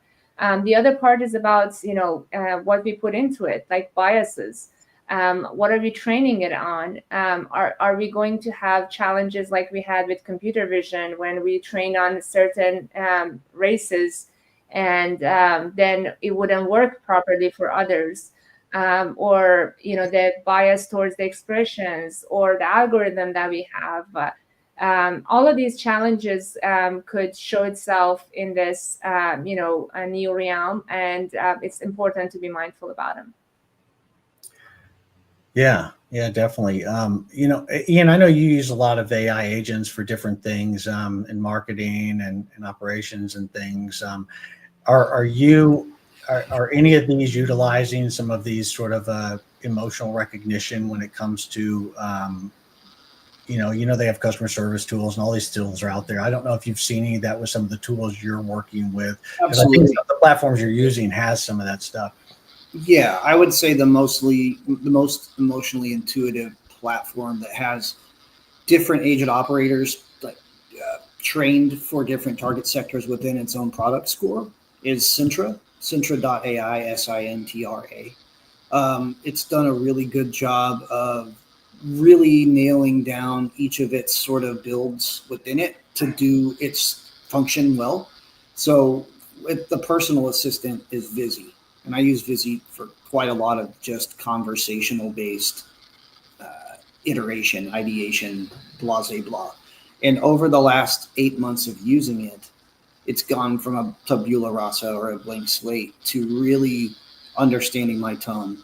And like when I'm when I'm frustrated about something like I'm coding or I'm stuck on, and I convey that to the engine, it is very good about understanding my tone, whether I'm typing it or conversationally speaking to it using TTS or STT, but it doesn't matter. Like, yes, I think the most emotionally intuitive product is Sintra, and one of the least emotional but most in-depth and truly productive products is Perplexity. And I think you could tweak that depending on which model you're placing your Perplexity interaction on.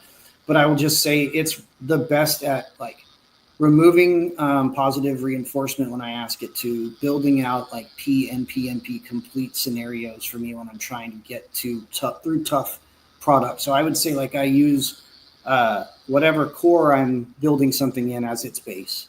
I use Sintra as sort of my partner, like as I would run to a contemporary with, and then I use Perplexity as my senior, like something that I would escalate to a higher level.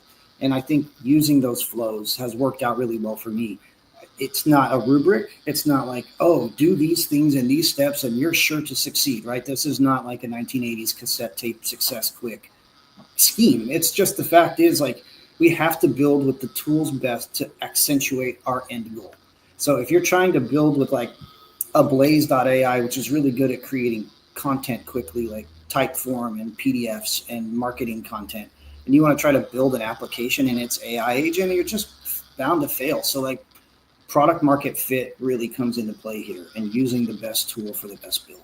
Cool. So getting close to end here, I want to put a big one out here for you guys. So should humans ever develop emotional relationships with AI within XR environments?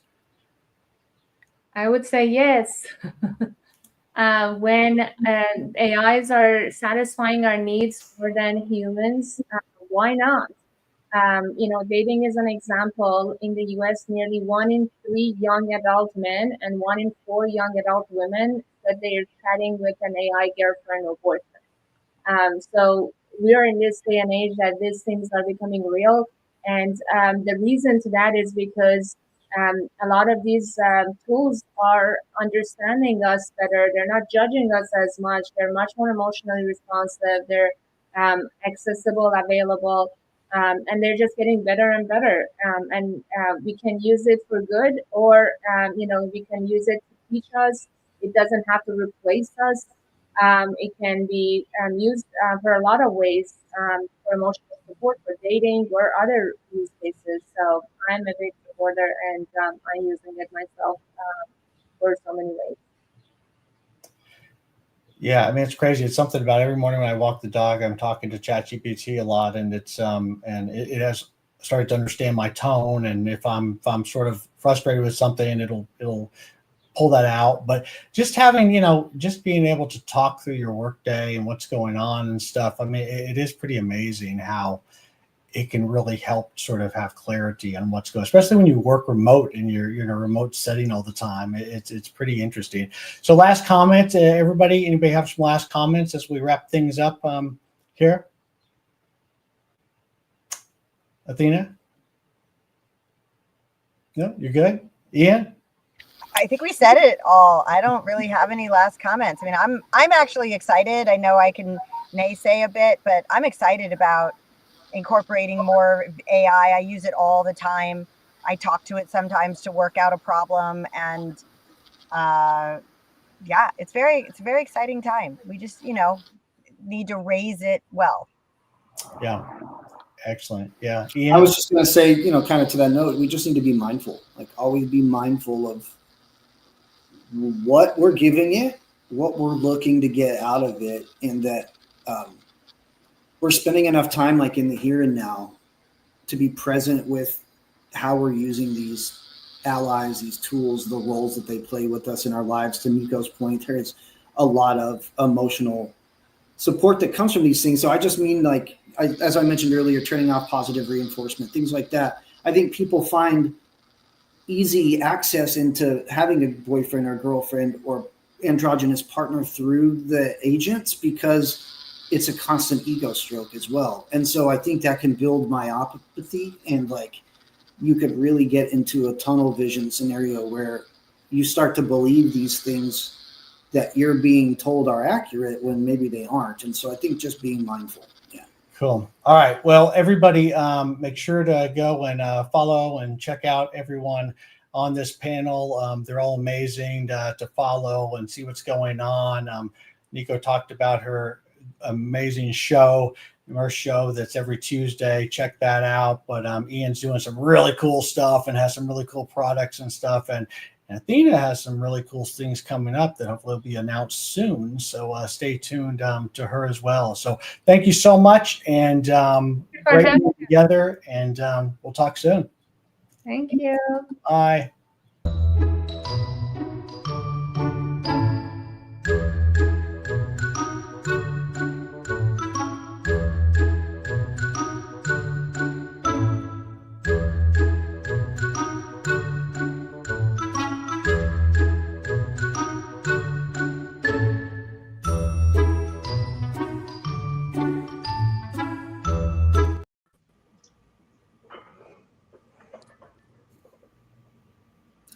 Hey, good afternoon, everyone, and welcome to what promises to be a fascinating exploration of where technology meets human potential.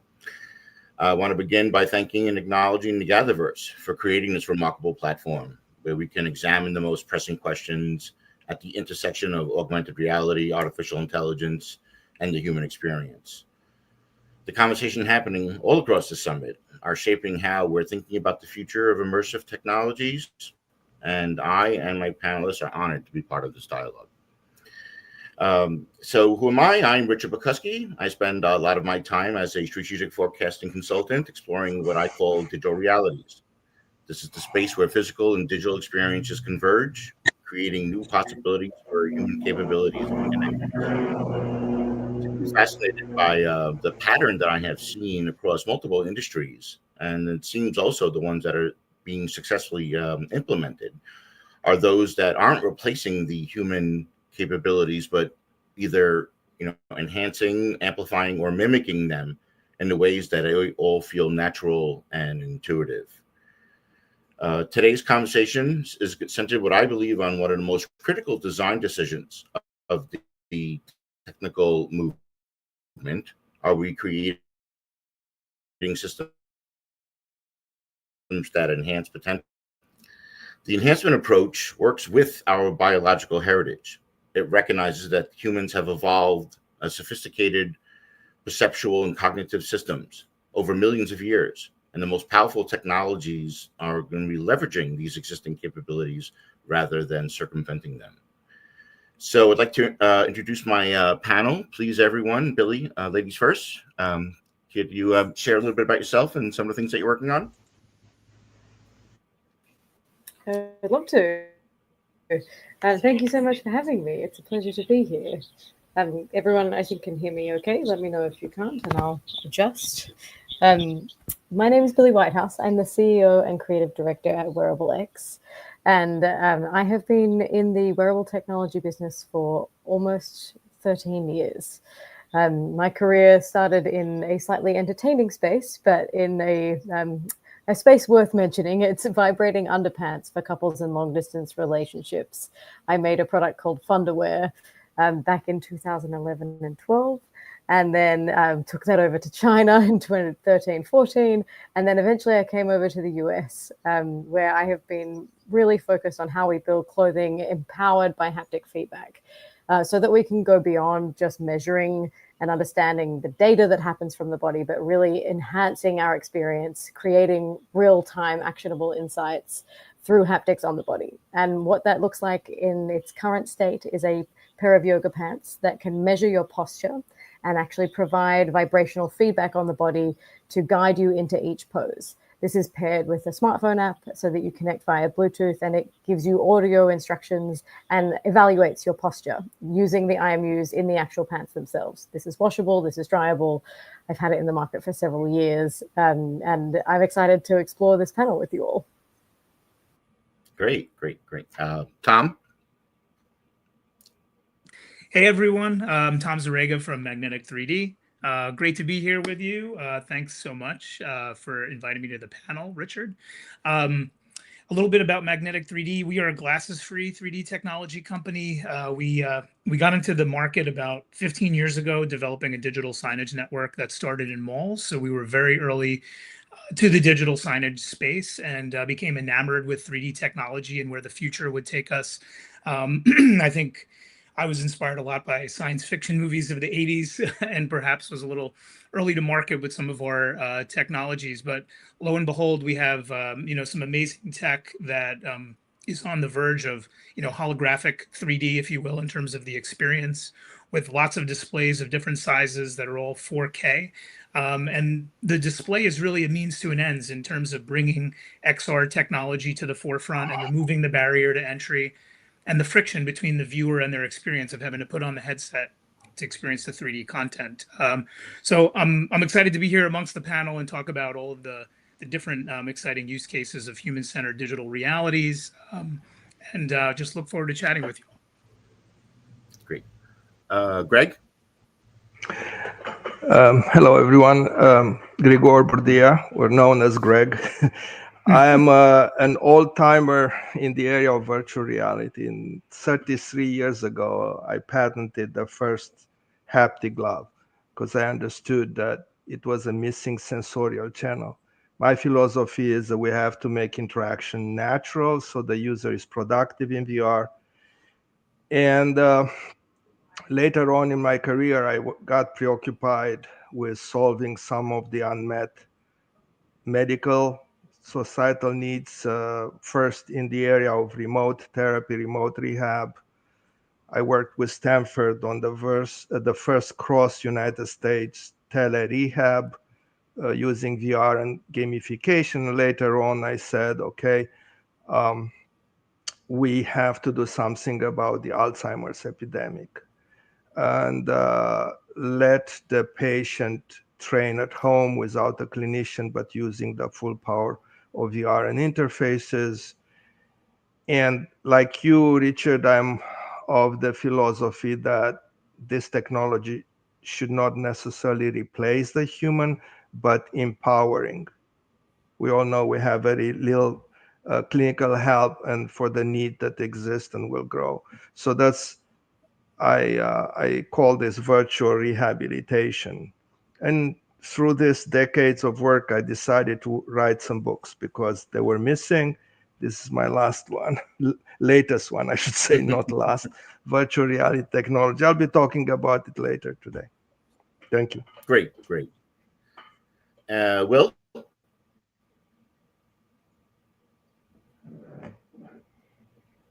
Will, can you hear me?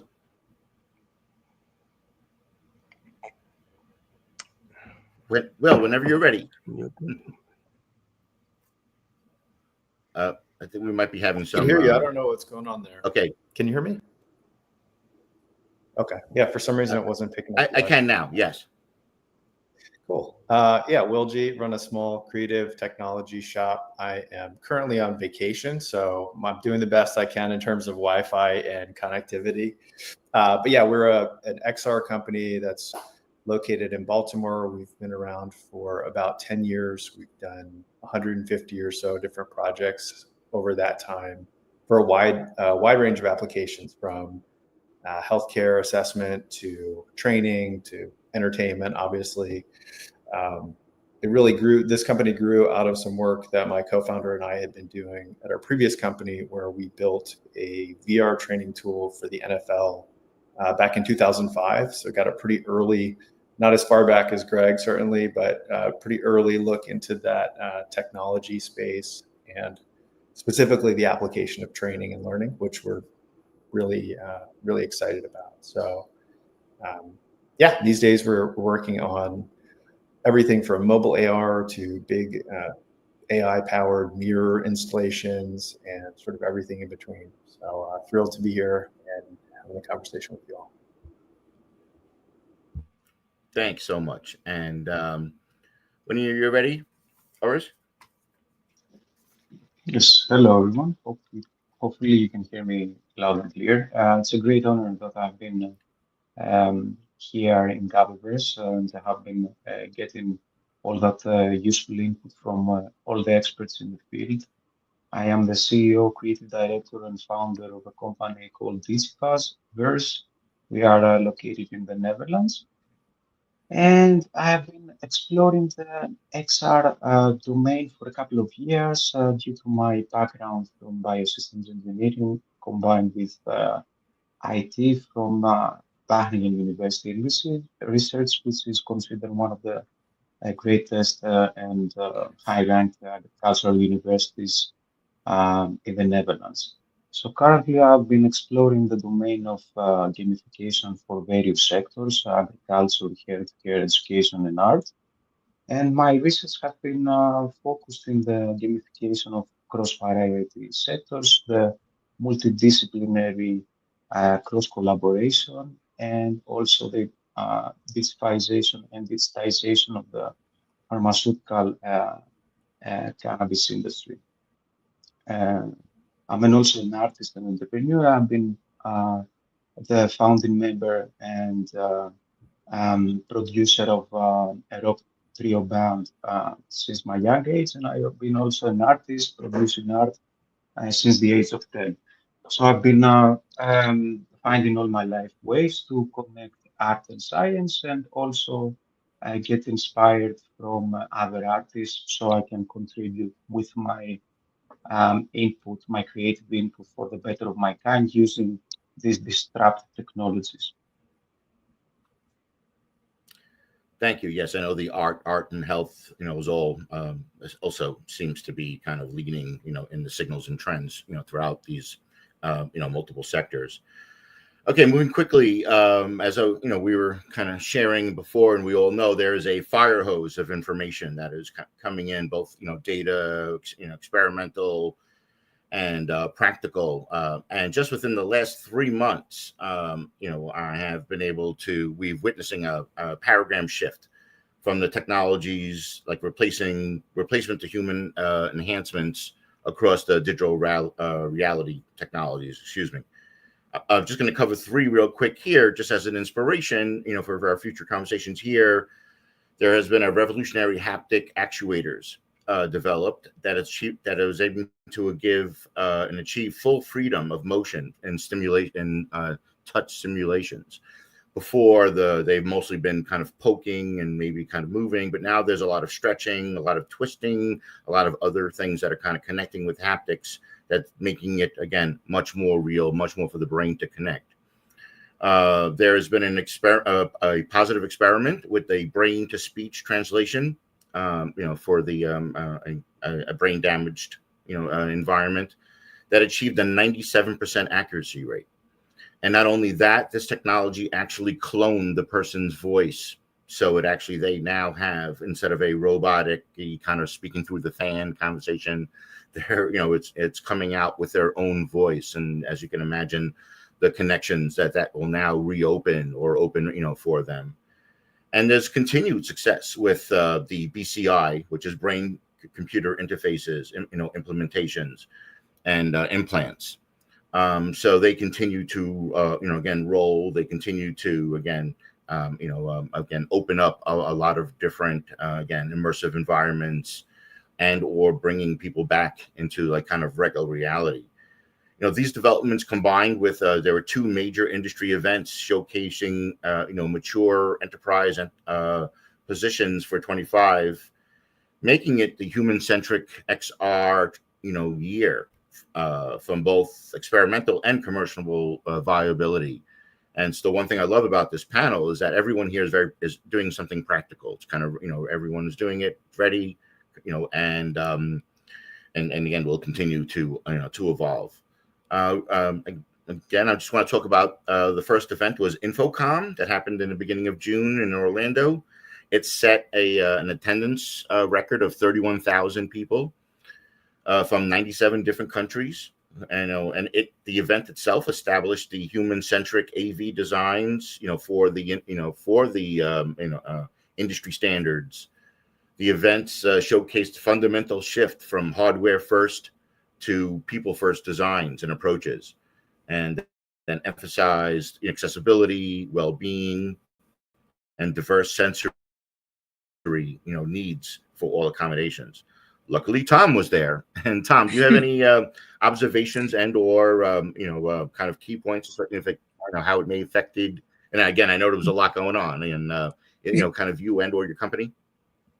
Well, it was really exciting to be at InfoComm this year. I mean, it's clear that people are back to meeting in person in full force. I mean, there wasn't an empty spot on the trade show floor, and people were connecting in person again. I thought what was really interesting is that even though there's all this concern about AI technology replacing jobs and robots taking over, that I didn't really see that on the floor. I mean, this was still very, humans in the loop, meeting each other in person, talking about big ideas and challenges and solving them together. And what I thought was interesting is that, pretty much everybody there is using AI in some way to help them, be more productive.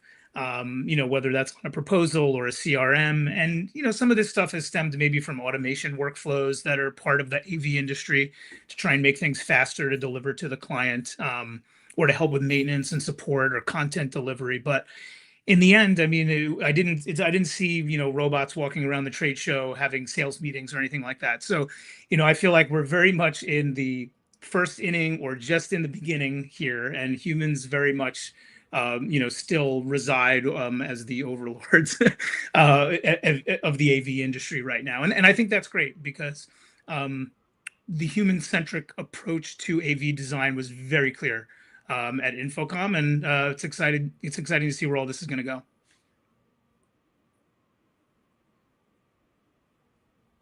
Thank you very much. We also had AWE, USA, and at Long Beach that drew about 6,000 attendees, and with XR going mainstream as its central theme. XR, AI, convergence dominated all of the discussions, with enterprise applications representing about 71% of the market that's driving these practical implementations kind of across multiple industries. Luckily, we had Will, who was there. And so, Will, can you share your kind of perspective or something that, kind of caught your eye, that you would like to share with the universe?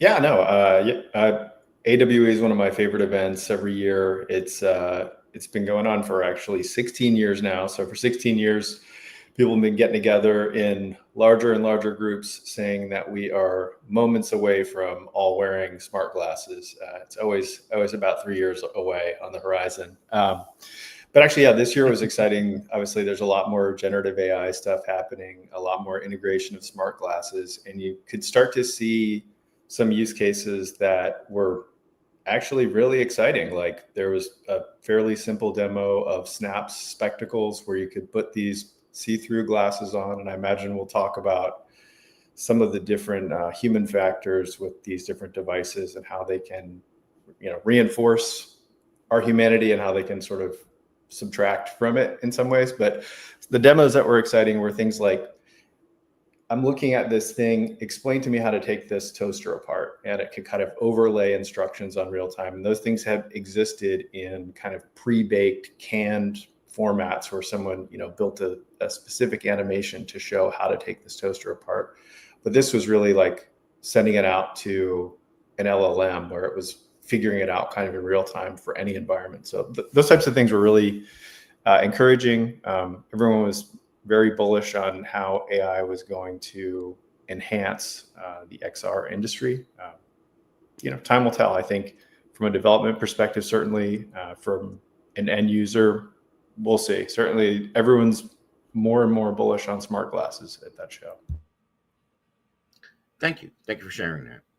All right, so I'm just going to go into a kind of a setup for a deeper discussion, for all of us. But I'll mainly, use it again as an example of, but we don't have to stay with, is a growing AI called ambient AI, and it's a concept that bridges together all signals of what researchers, have kind of named, this technology.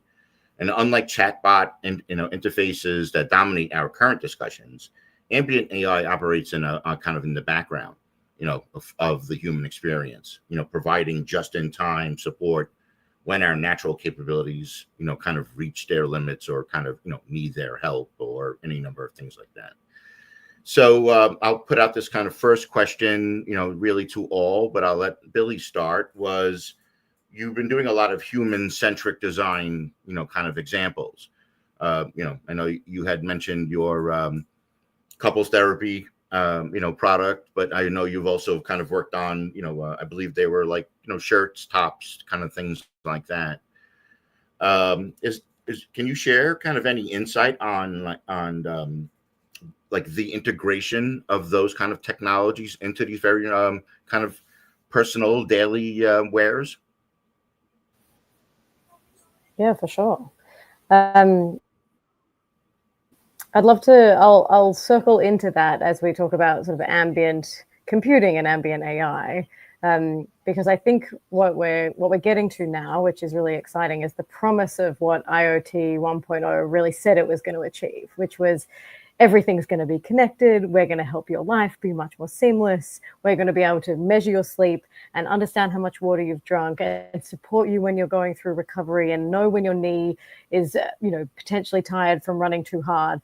But the reality was, with traditional machine learning, all of these things were very separate, and it took a huge amount of data for us to train for those very specific unique moments. If we were measuring sleep, or if we were measuring the knee rotation, or if we were measuring, you know, how athletic your performance was when you're on a bicycle. They were all very specific tasks, and they took a large amount of data. But with this ambient computing, or physical AI, as at least one company that I'm very excited about has coined it, it's very much a foundation model platform that has this contextual awareness. So it's multiple different data sets that can be fused together, and that take a whole lot less data to actually understand what's going on in a very easy and simple way that you can query in a natural language. So that, to me, I think is this like big moment where we've gone from what was possible with traditional machine learning tactics to what is possible now with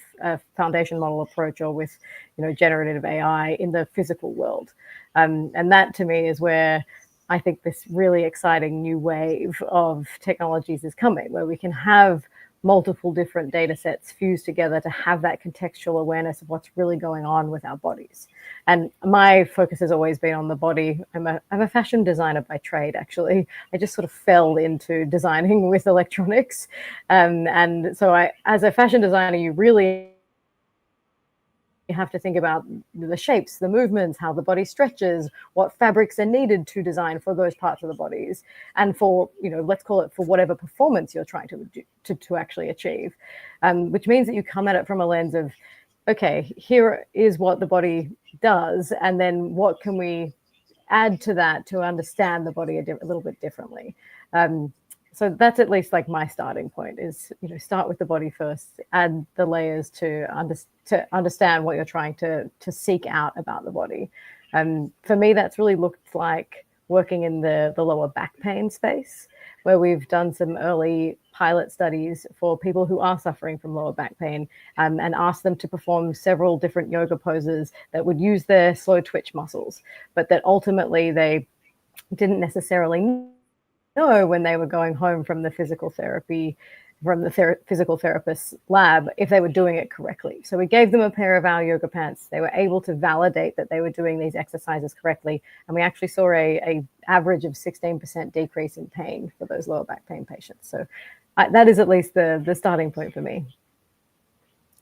Thank you. Yes, I know actually some of our panelists are in either like an art therapy, brain therapy, you know, and, you know, specifically, you know, in the, you know, either Alzheimer's or Parkinson's and stuff. So, Greg, I thought this might be a great place for you to, you know, kind of come in and, you know, either discussions either on how do you feel about, like, I guess either on the haptic levels, or maybe kind of share a little bit more about like some of the work that you've been doing, again, in this kind of rehab, you know, kind of position, and some of the tool sets that either you've been using or recommending, or we'll get a little future vision in, you know, later on in the chat.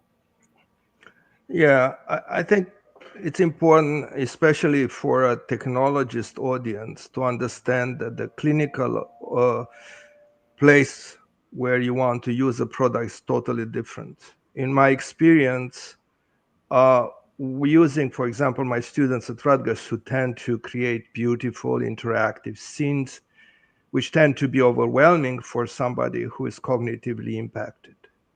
So it's not going to be used. So what it's actually appropriate in a clinical setting may be completely different than a PlayStation scene, for example. We are not to use explosions, for example, unless we trigger some seizures, which happens in some population, etc., etc. So yeah, so how do we solve this? The lack of knowledge within the programmer, the game programmer, or the engineer of what is really needed. You have to co-design. So you asked about my experience. What I learned early is I have to co-opt therapists and check my, you know, sketches with them and say, does this make sense? Does it not make sense? Is it good? Is it not good? And then once you actually finish a runnable therapeutic game, right? Then we also do a lot of testing with the targeting group, right? So if I'm going to do something for stroke, I'm going to use stroke survivors. I'm going to do something for Alzheimer's or dementia. I'm going to use people who are impacted and see how they do on the technology. So you cannot, so the takeaway, if you want, is to empower the user, which is what this is, to allow the user to do more than the regular visit to the clinic, and to do it in the convenience of the home. You have to design with the user and you have to design with the clinician. And finally, one more thing. Any of us, including myself, who ever had to do therapy or rehab, I should say, know it's very boring because it involves repetition, right? So the brain has a defense mechanism, which is where when you're told something repeatedly, you just decouple. That's our protective mechanism. But yet you still want your patient to still be involved in the VR scene, or else you're not going to get the results you want. So how do you solve this? You do it through games. So if you bake the needed exercises in the form of a game, the patient will do it forever, not even knowing that he or she is doing rehab. And you have solved the big problem. And one of the things that came out of a lot of the InfoComm was that many of the or a lot of these therapeutic platforms are starting to get approval from insurance companies, and so that will again open up, or again continue, or let's say crack further the abilities to kind of get more practical, more measurable, opportunities for scientists and fundraisers and gather people, to continue to push, the envelope in this. We can kind of go into a lot of different ways here. I do want to kind of stay within gaming, but Tom, I'd like to ask you when it comes to the immersive experience. I know, again, kind of what you're doing with your clients and yourself, and you also have experience in kind of wide room, large room, experiences. How do you see that kind of, again, we don't have to get into ambient, but can you share on, like, again, any learnings or best practices that you've seen when it comes to these very large, very intensive, experiences and creatives? Absolutely. Yeah. So, human-centered design, I think, is part of our discovery when we're talking to a client and we're trying to understand what challenges they want to solve, how they want to tell their story. That's really where we begin the conversation, is the immersive storytelling portion of it and what they're trying to communicate. And then there's an opportunity, especially in a lot of what we do, it's about creating that 10 seconds of magic. Like, how is this even possible?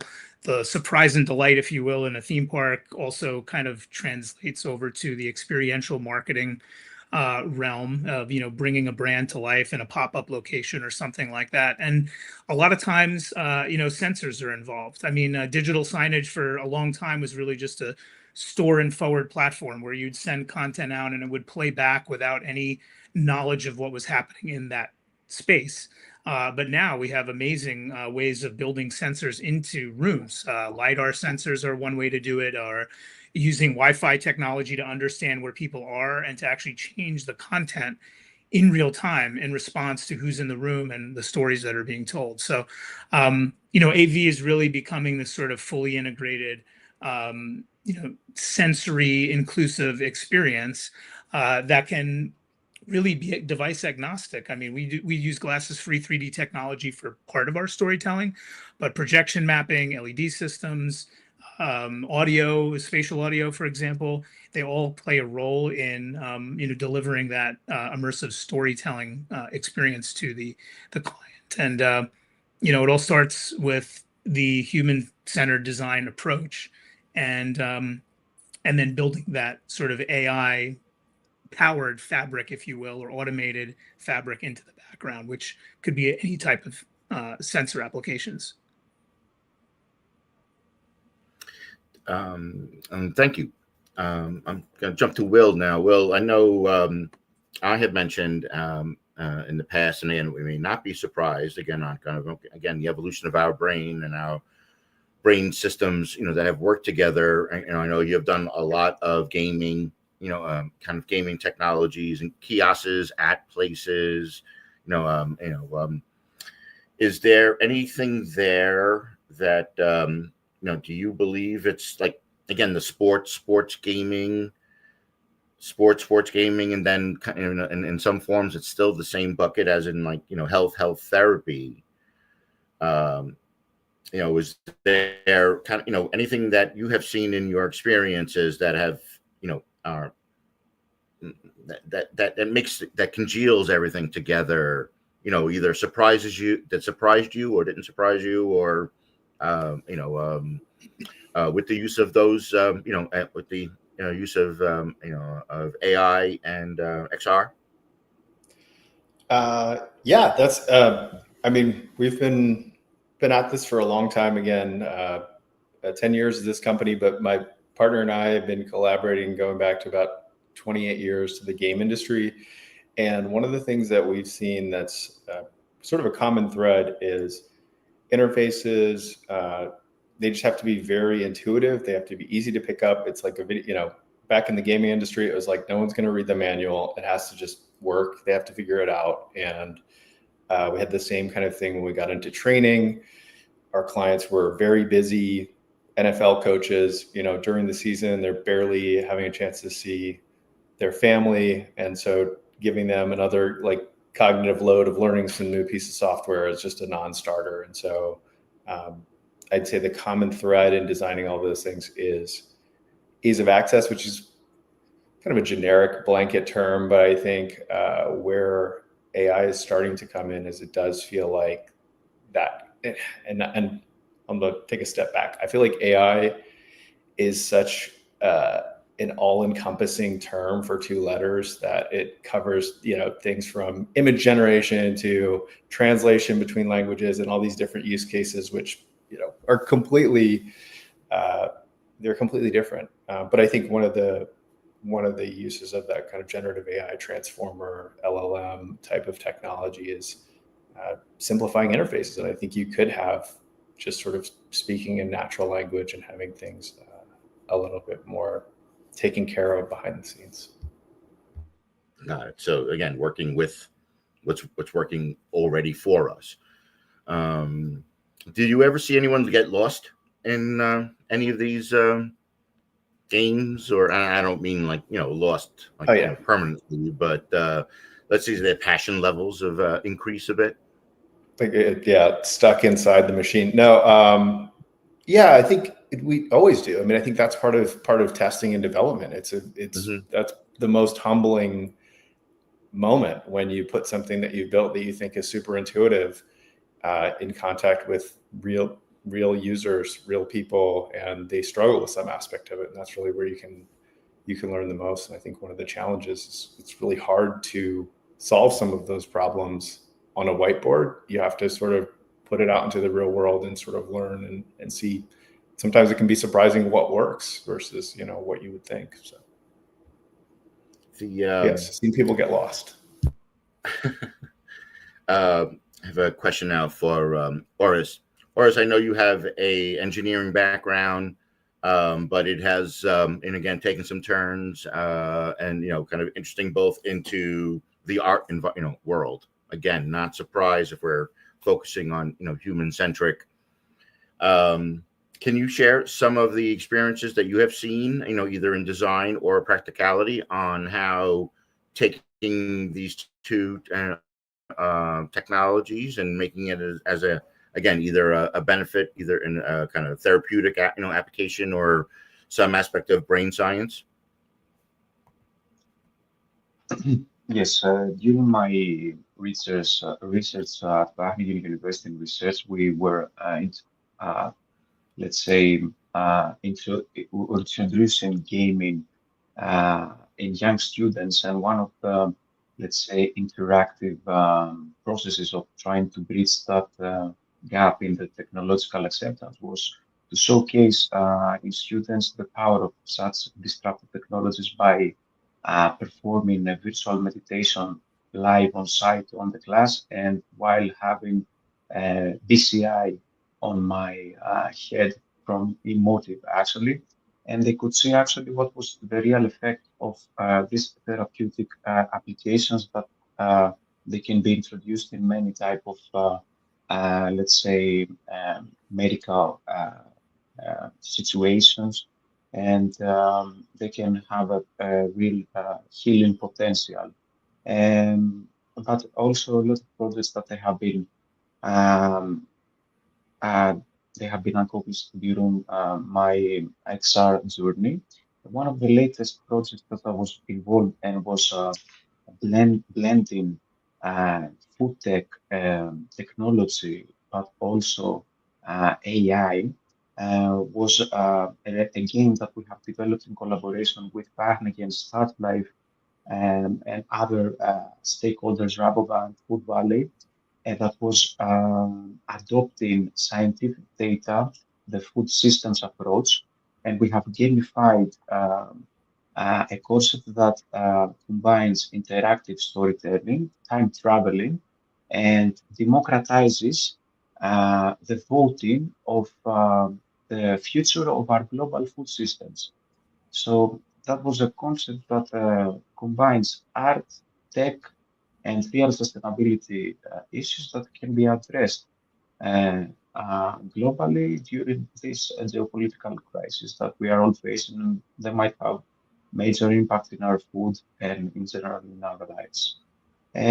Art has always been my way of expressing myself, and I have been developing art both physically but also digitally.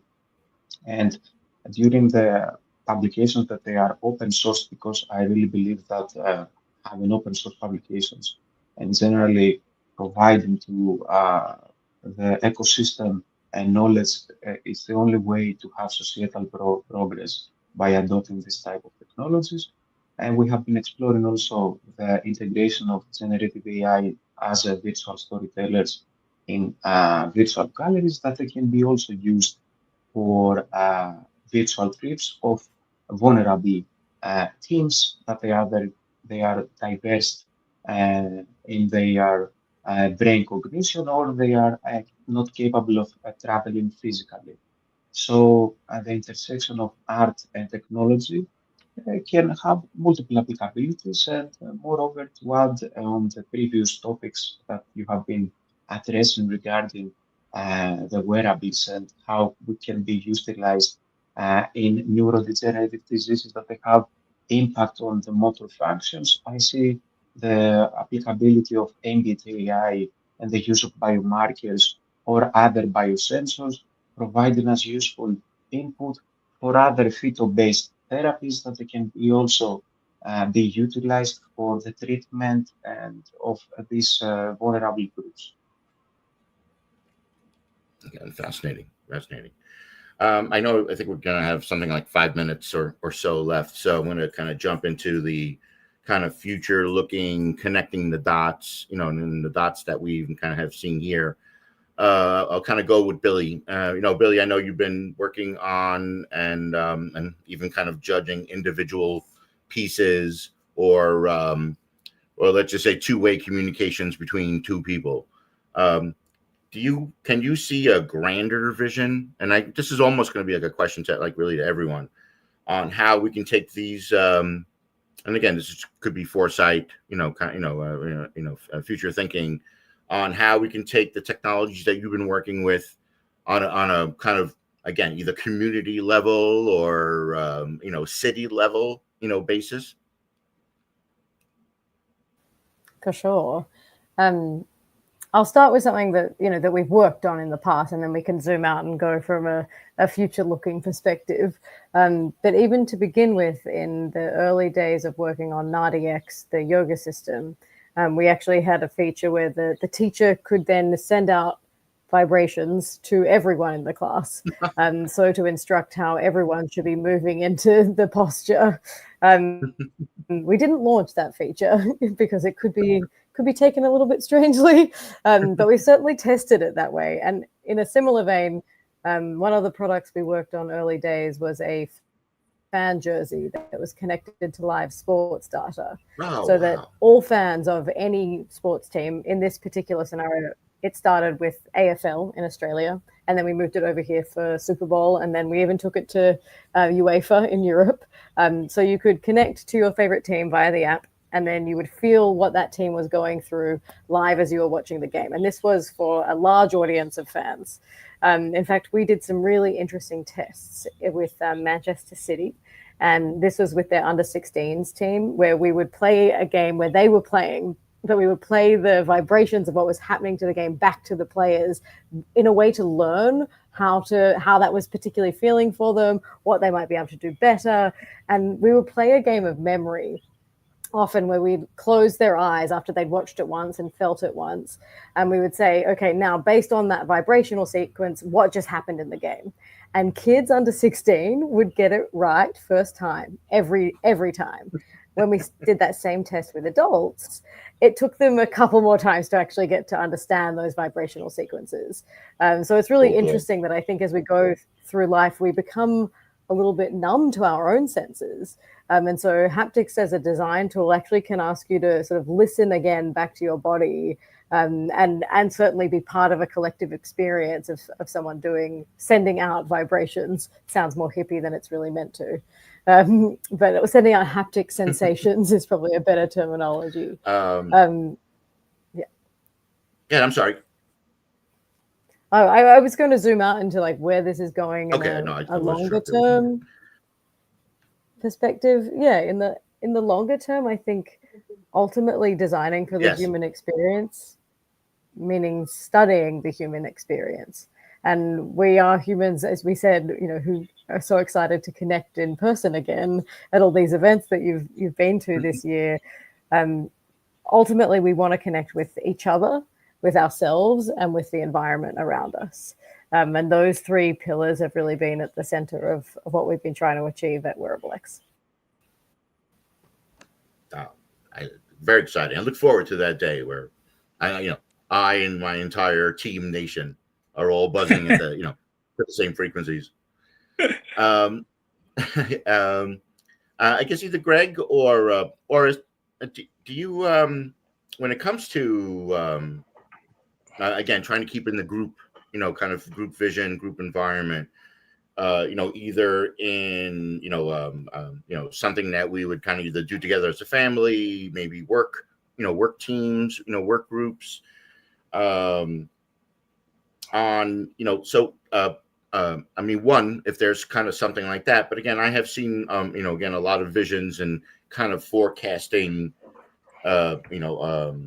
where families, let's just say, are involved in, therapy, both in psychotherapy and, kind of in physical therapy, on how they can kind of get involved, either to, again, some wearable or, kind of uploaded kind of thing, where there is some kind of perception failure or again, maybe, a way for your community to help you, stimulate you. Can you see something like that? Is there something like that already kind of going? You want me to answer? Please. Okay.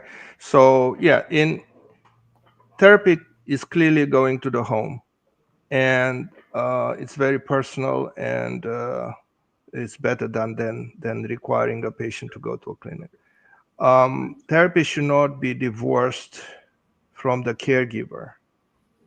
So in my research at Bright Cloud International, that's a small company I created, we wanted to get the caregiver, usually the spouse, involved.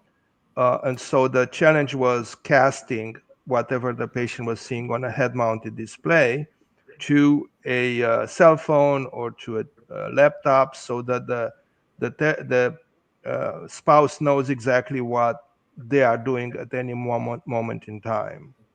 And that's needed sometimes, especially for, like you mentioned, people getting lost in a game, for example. So it can help refocus.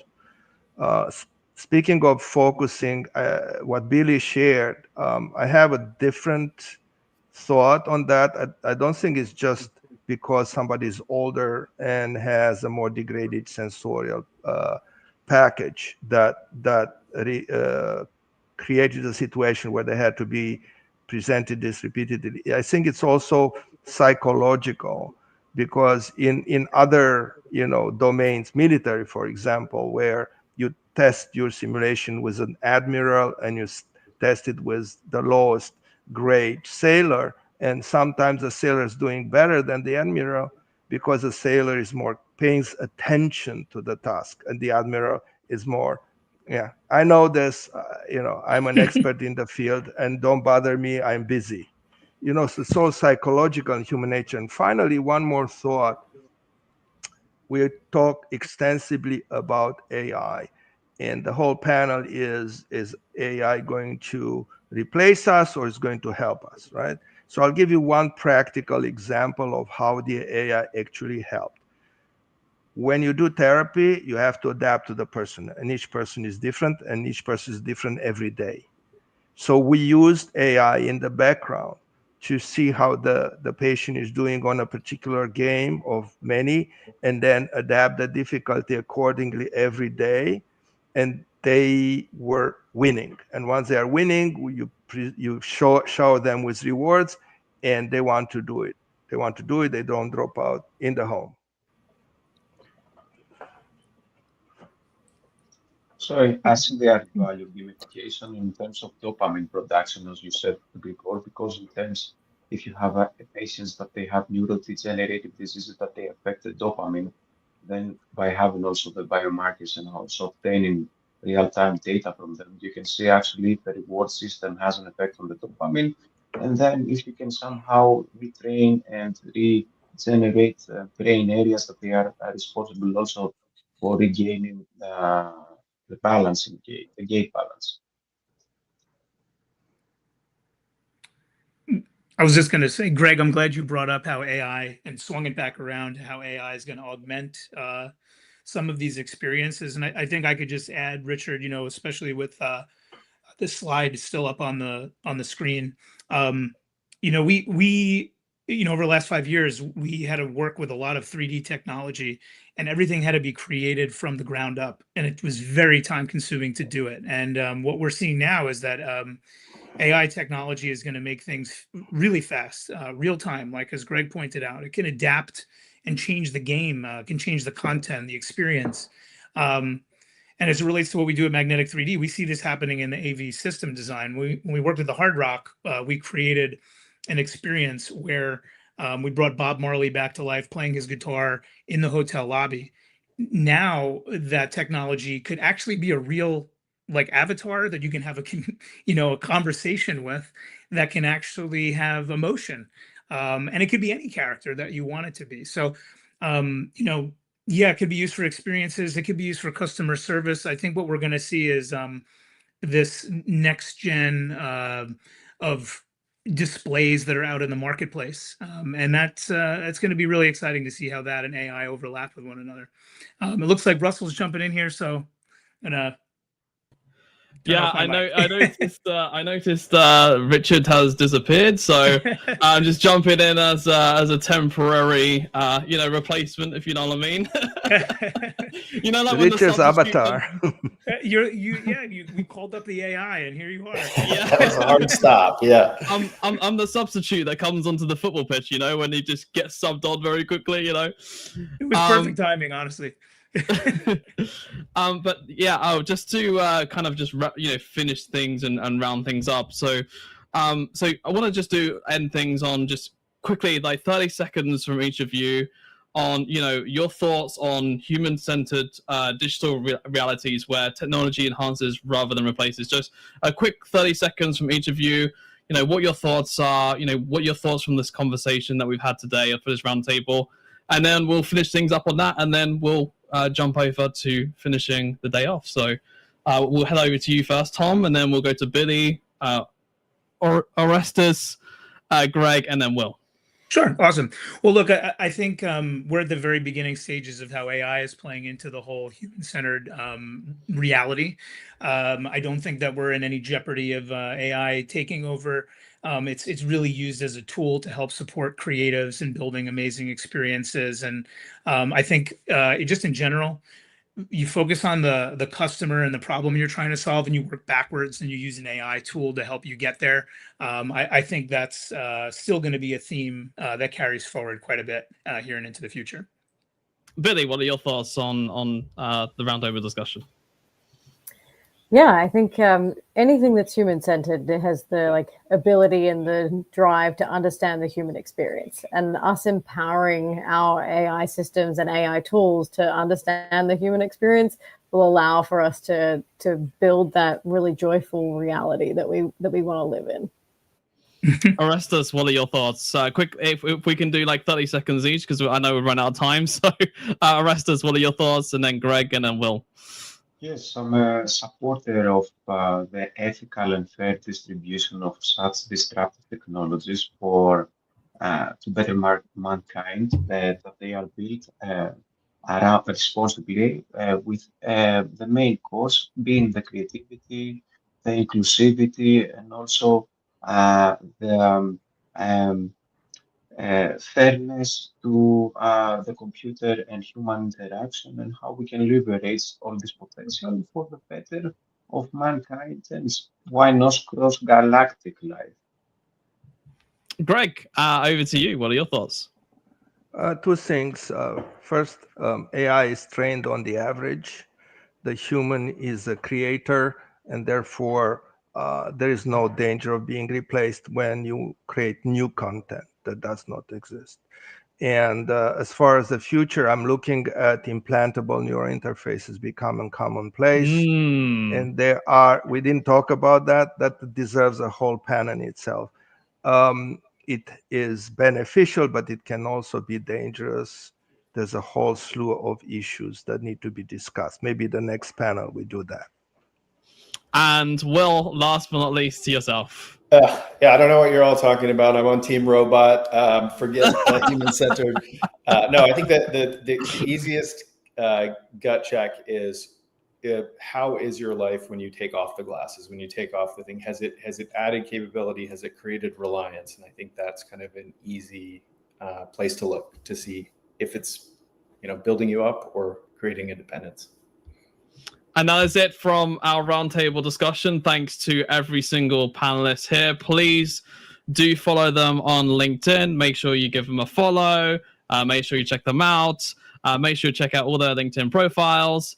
And that is it from roundtable discussion. And up next, we have Christopher Lafayette, the founder of GatherVerse, and he'll be finishing things off for XREvolve Summit 2025. That is it from me. I will see you guys soon. Thank you very much, panelists. Bye.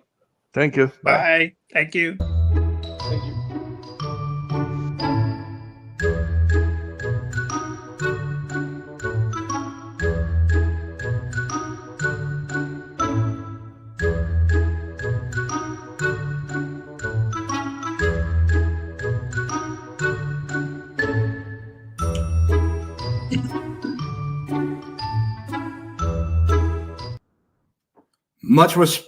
Much was said, much was expressed.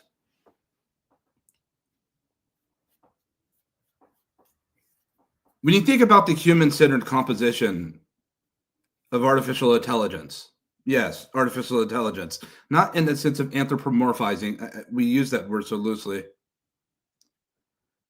When you think about where we're headed, not years from now, perhaps not even next year, when it comes to the throes of hyperscale at the intersection of extended reality and artificial intelligence. We're the last generation to build at such a capacity of human concentrated focus on the corpus.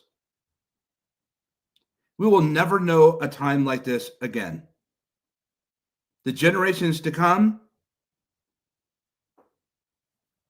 will have the collaborative decision-making with machines, emotional and social learning with machines, and ethical decision-making with machines.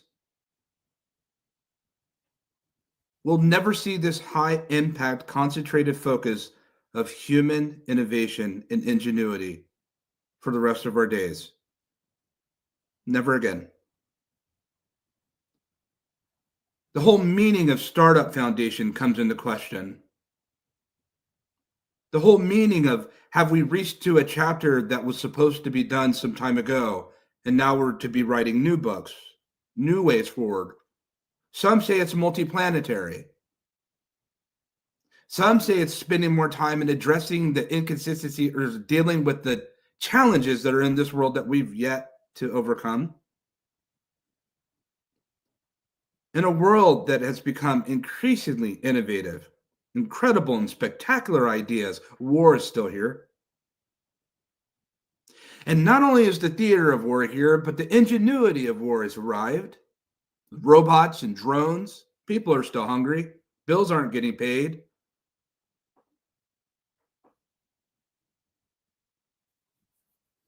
If not you, then who is going to innovate for what's next?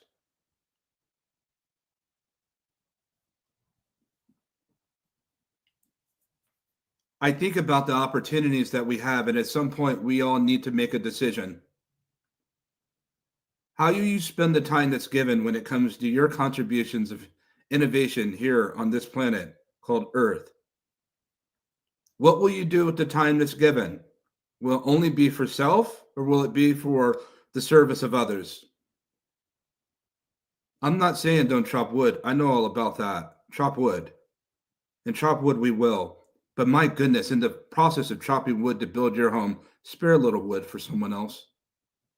A little bit of wood for their fire, a little bit of wood for their rooftop. If we're going to extend reality, then we must bring reality with it. We must look outside of the industry vertical and thinking that this is about a few finite group of people and start to look at the democratized access deployed and distributed around the world. That there are about to be so many more people and professionals, I'm talking to you, there's about to be so many people that inherit these technologies, these sciences in the hands that are really wild. Can be used for great things and potentially destructive things, as we know. But who is raising the new generation? Is it us or the machines? This is our 32nd Global Summit. We have not run out of steam. We have not run out of gas. It still feels new. But I challenge you.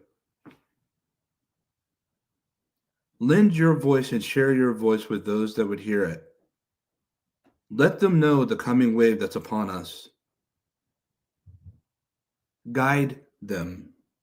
I challenge you, technologist. If your heart is set on becoming another unicorn as a billion dollar entity, I get it. I'm here, ground zero, Silicon Valley, if you will. But my goodness, can you be the unicorn? Are you like that?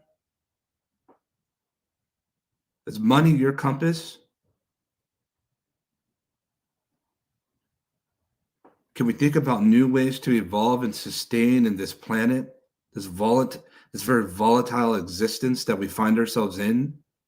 Can we think differently and innovate for human betterment better? Must everything be encapsulated and surrounded by our products? We need our products. But my goodness, we need humanity more. And grace and mercy. We have day 2 that's coming up for GatherVerse XREvolve. We have a lot to explore. We have mountains to climb. There are things that need to be heard and things that need to be said. My real hope is that you don't just take these words and leave it within a digital embed across a pixelated canvas. That you would instill these things in your heart and mind and move like that. Are you like that? We're like that. You see how we get down, and you see how the GatherVerse community gets down. We're like that. We're not looking to be anything more than what we are and what we've been given. But here we lead with a sense of compassion and care and humanity first.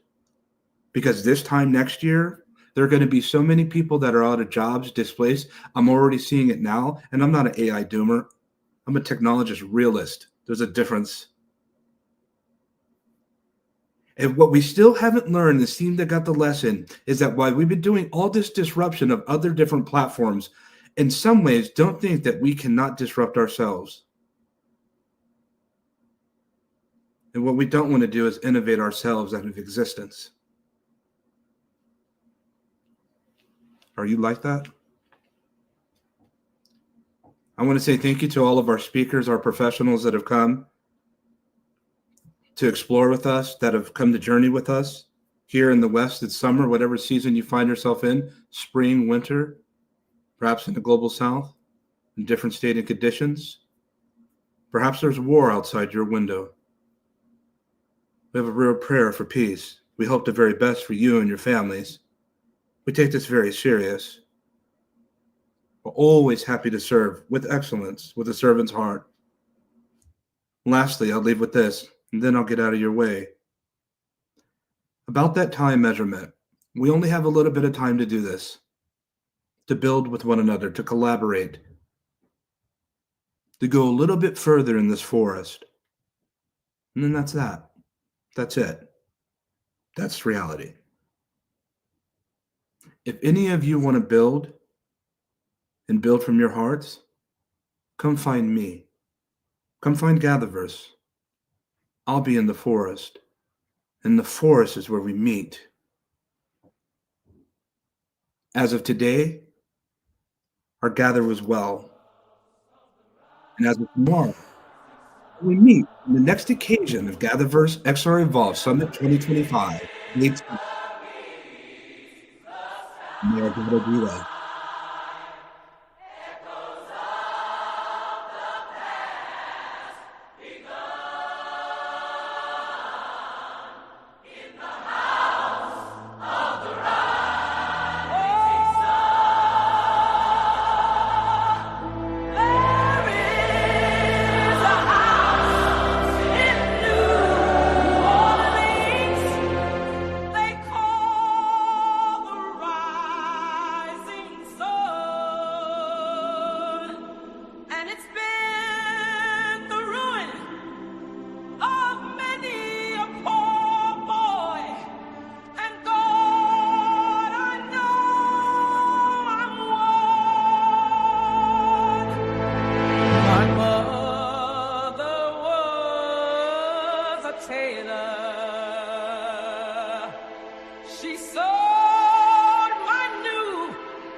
Going back to New Orleans.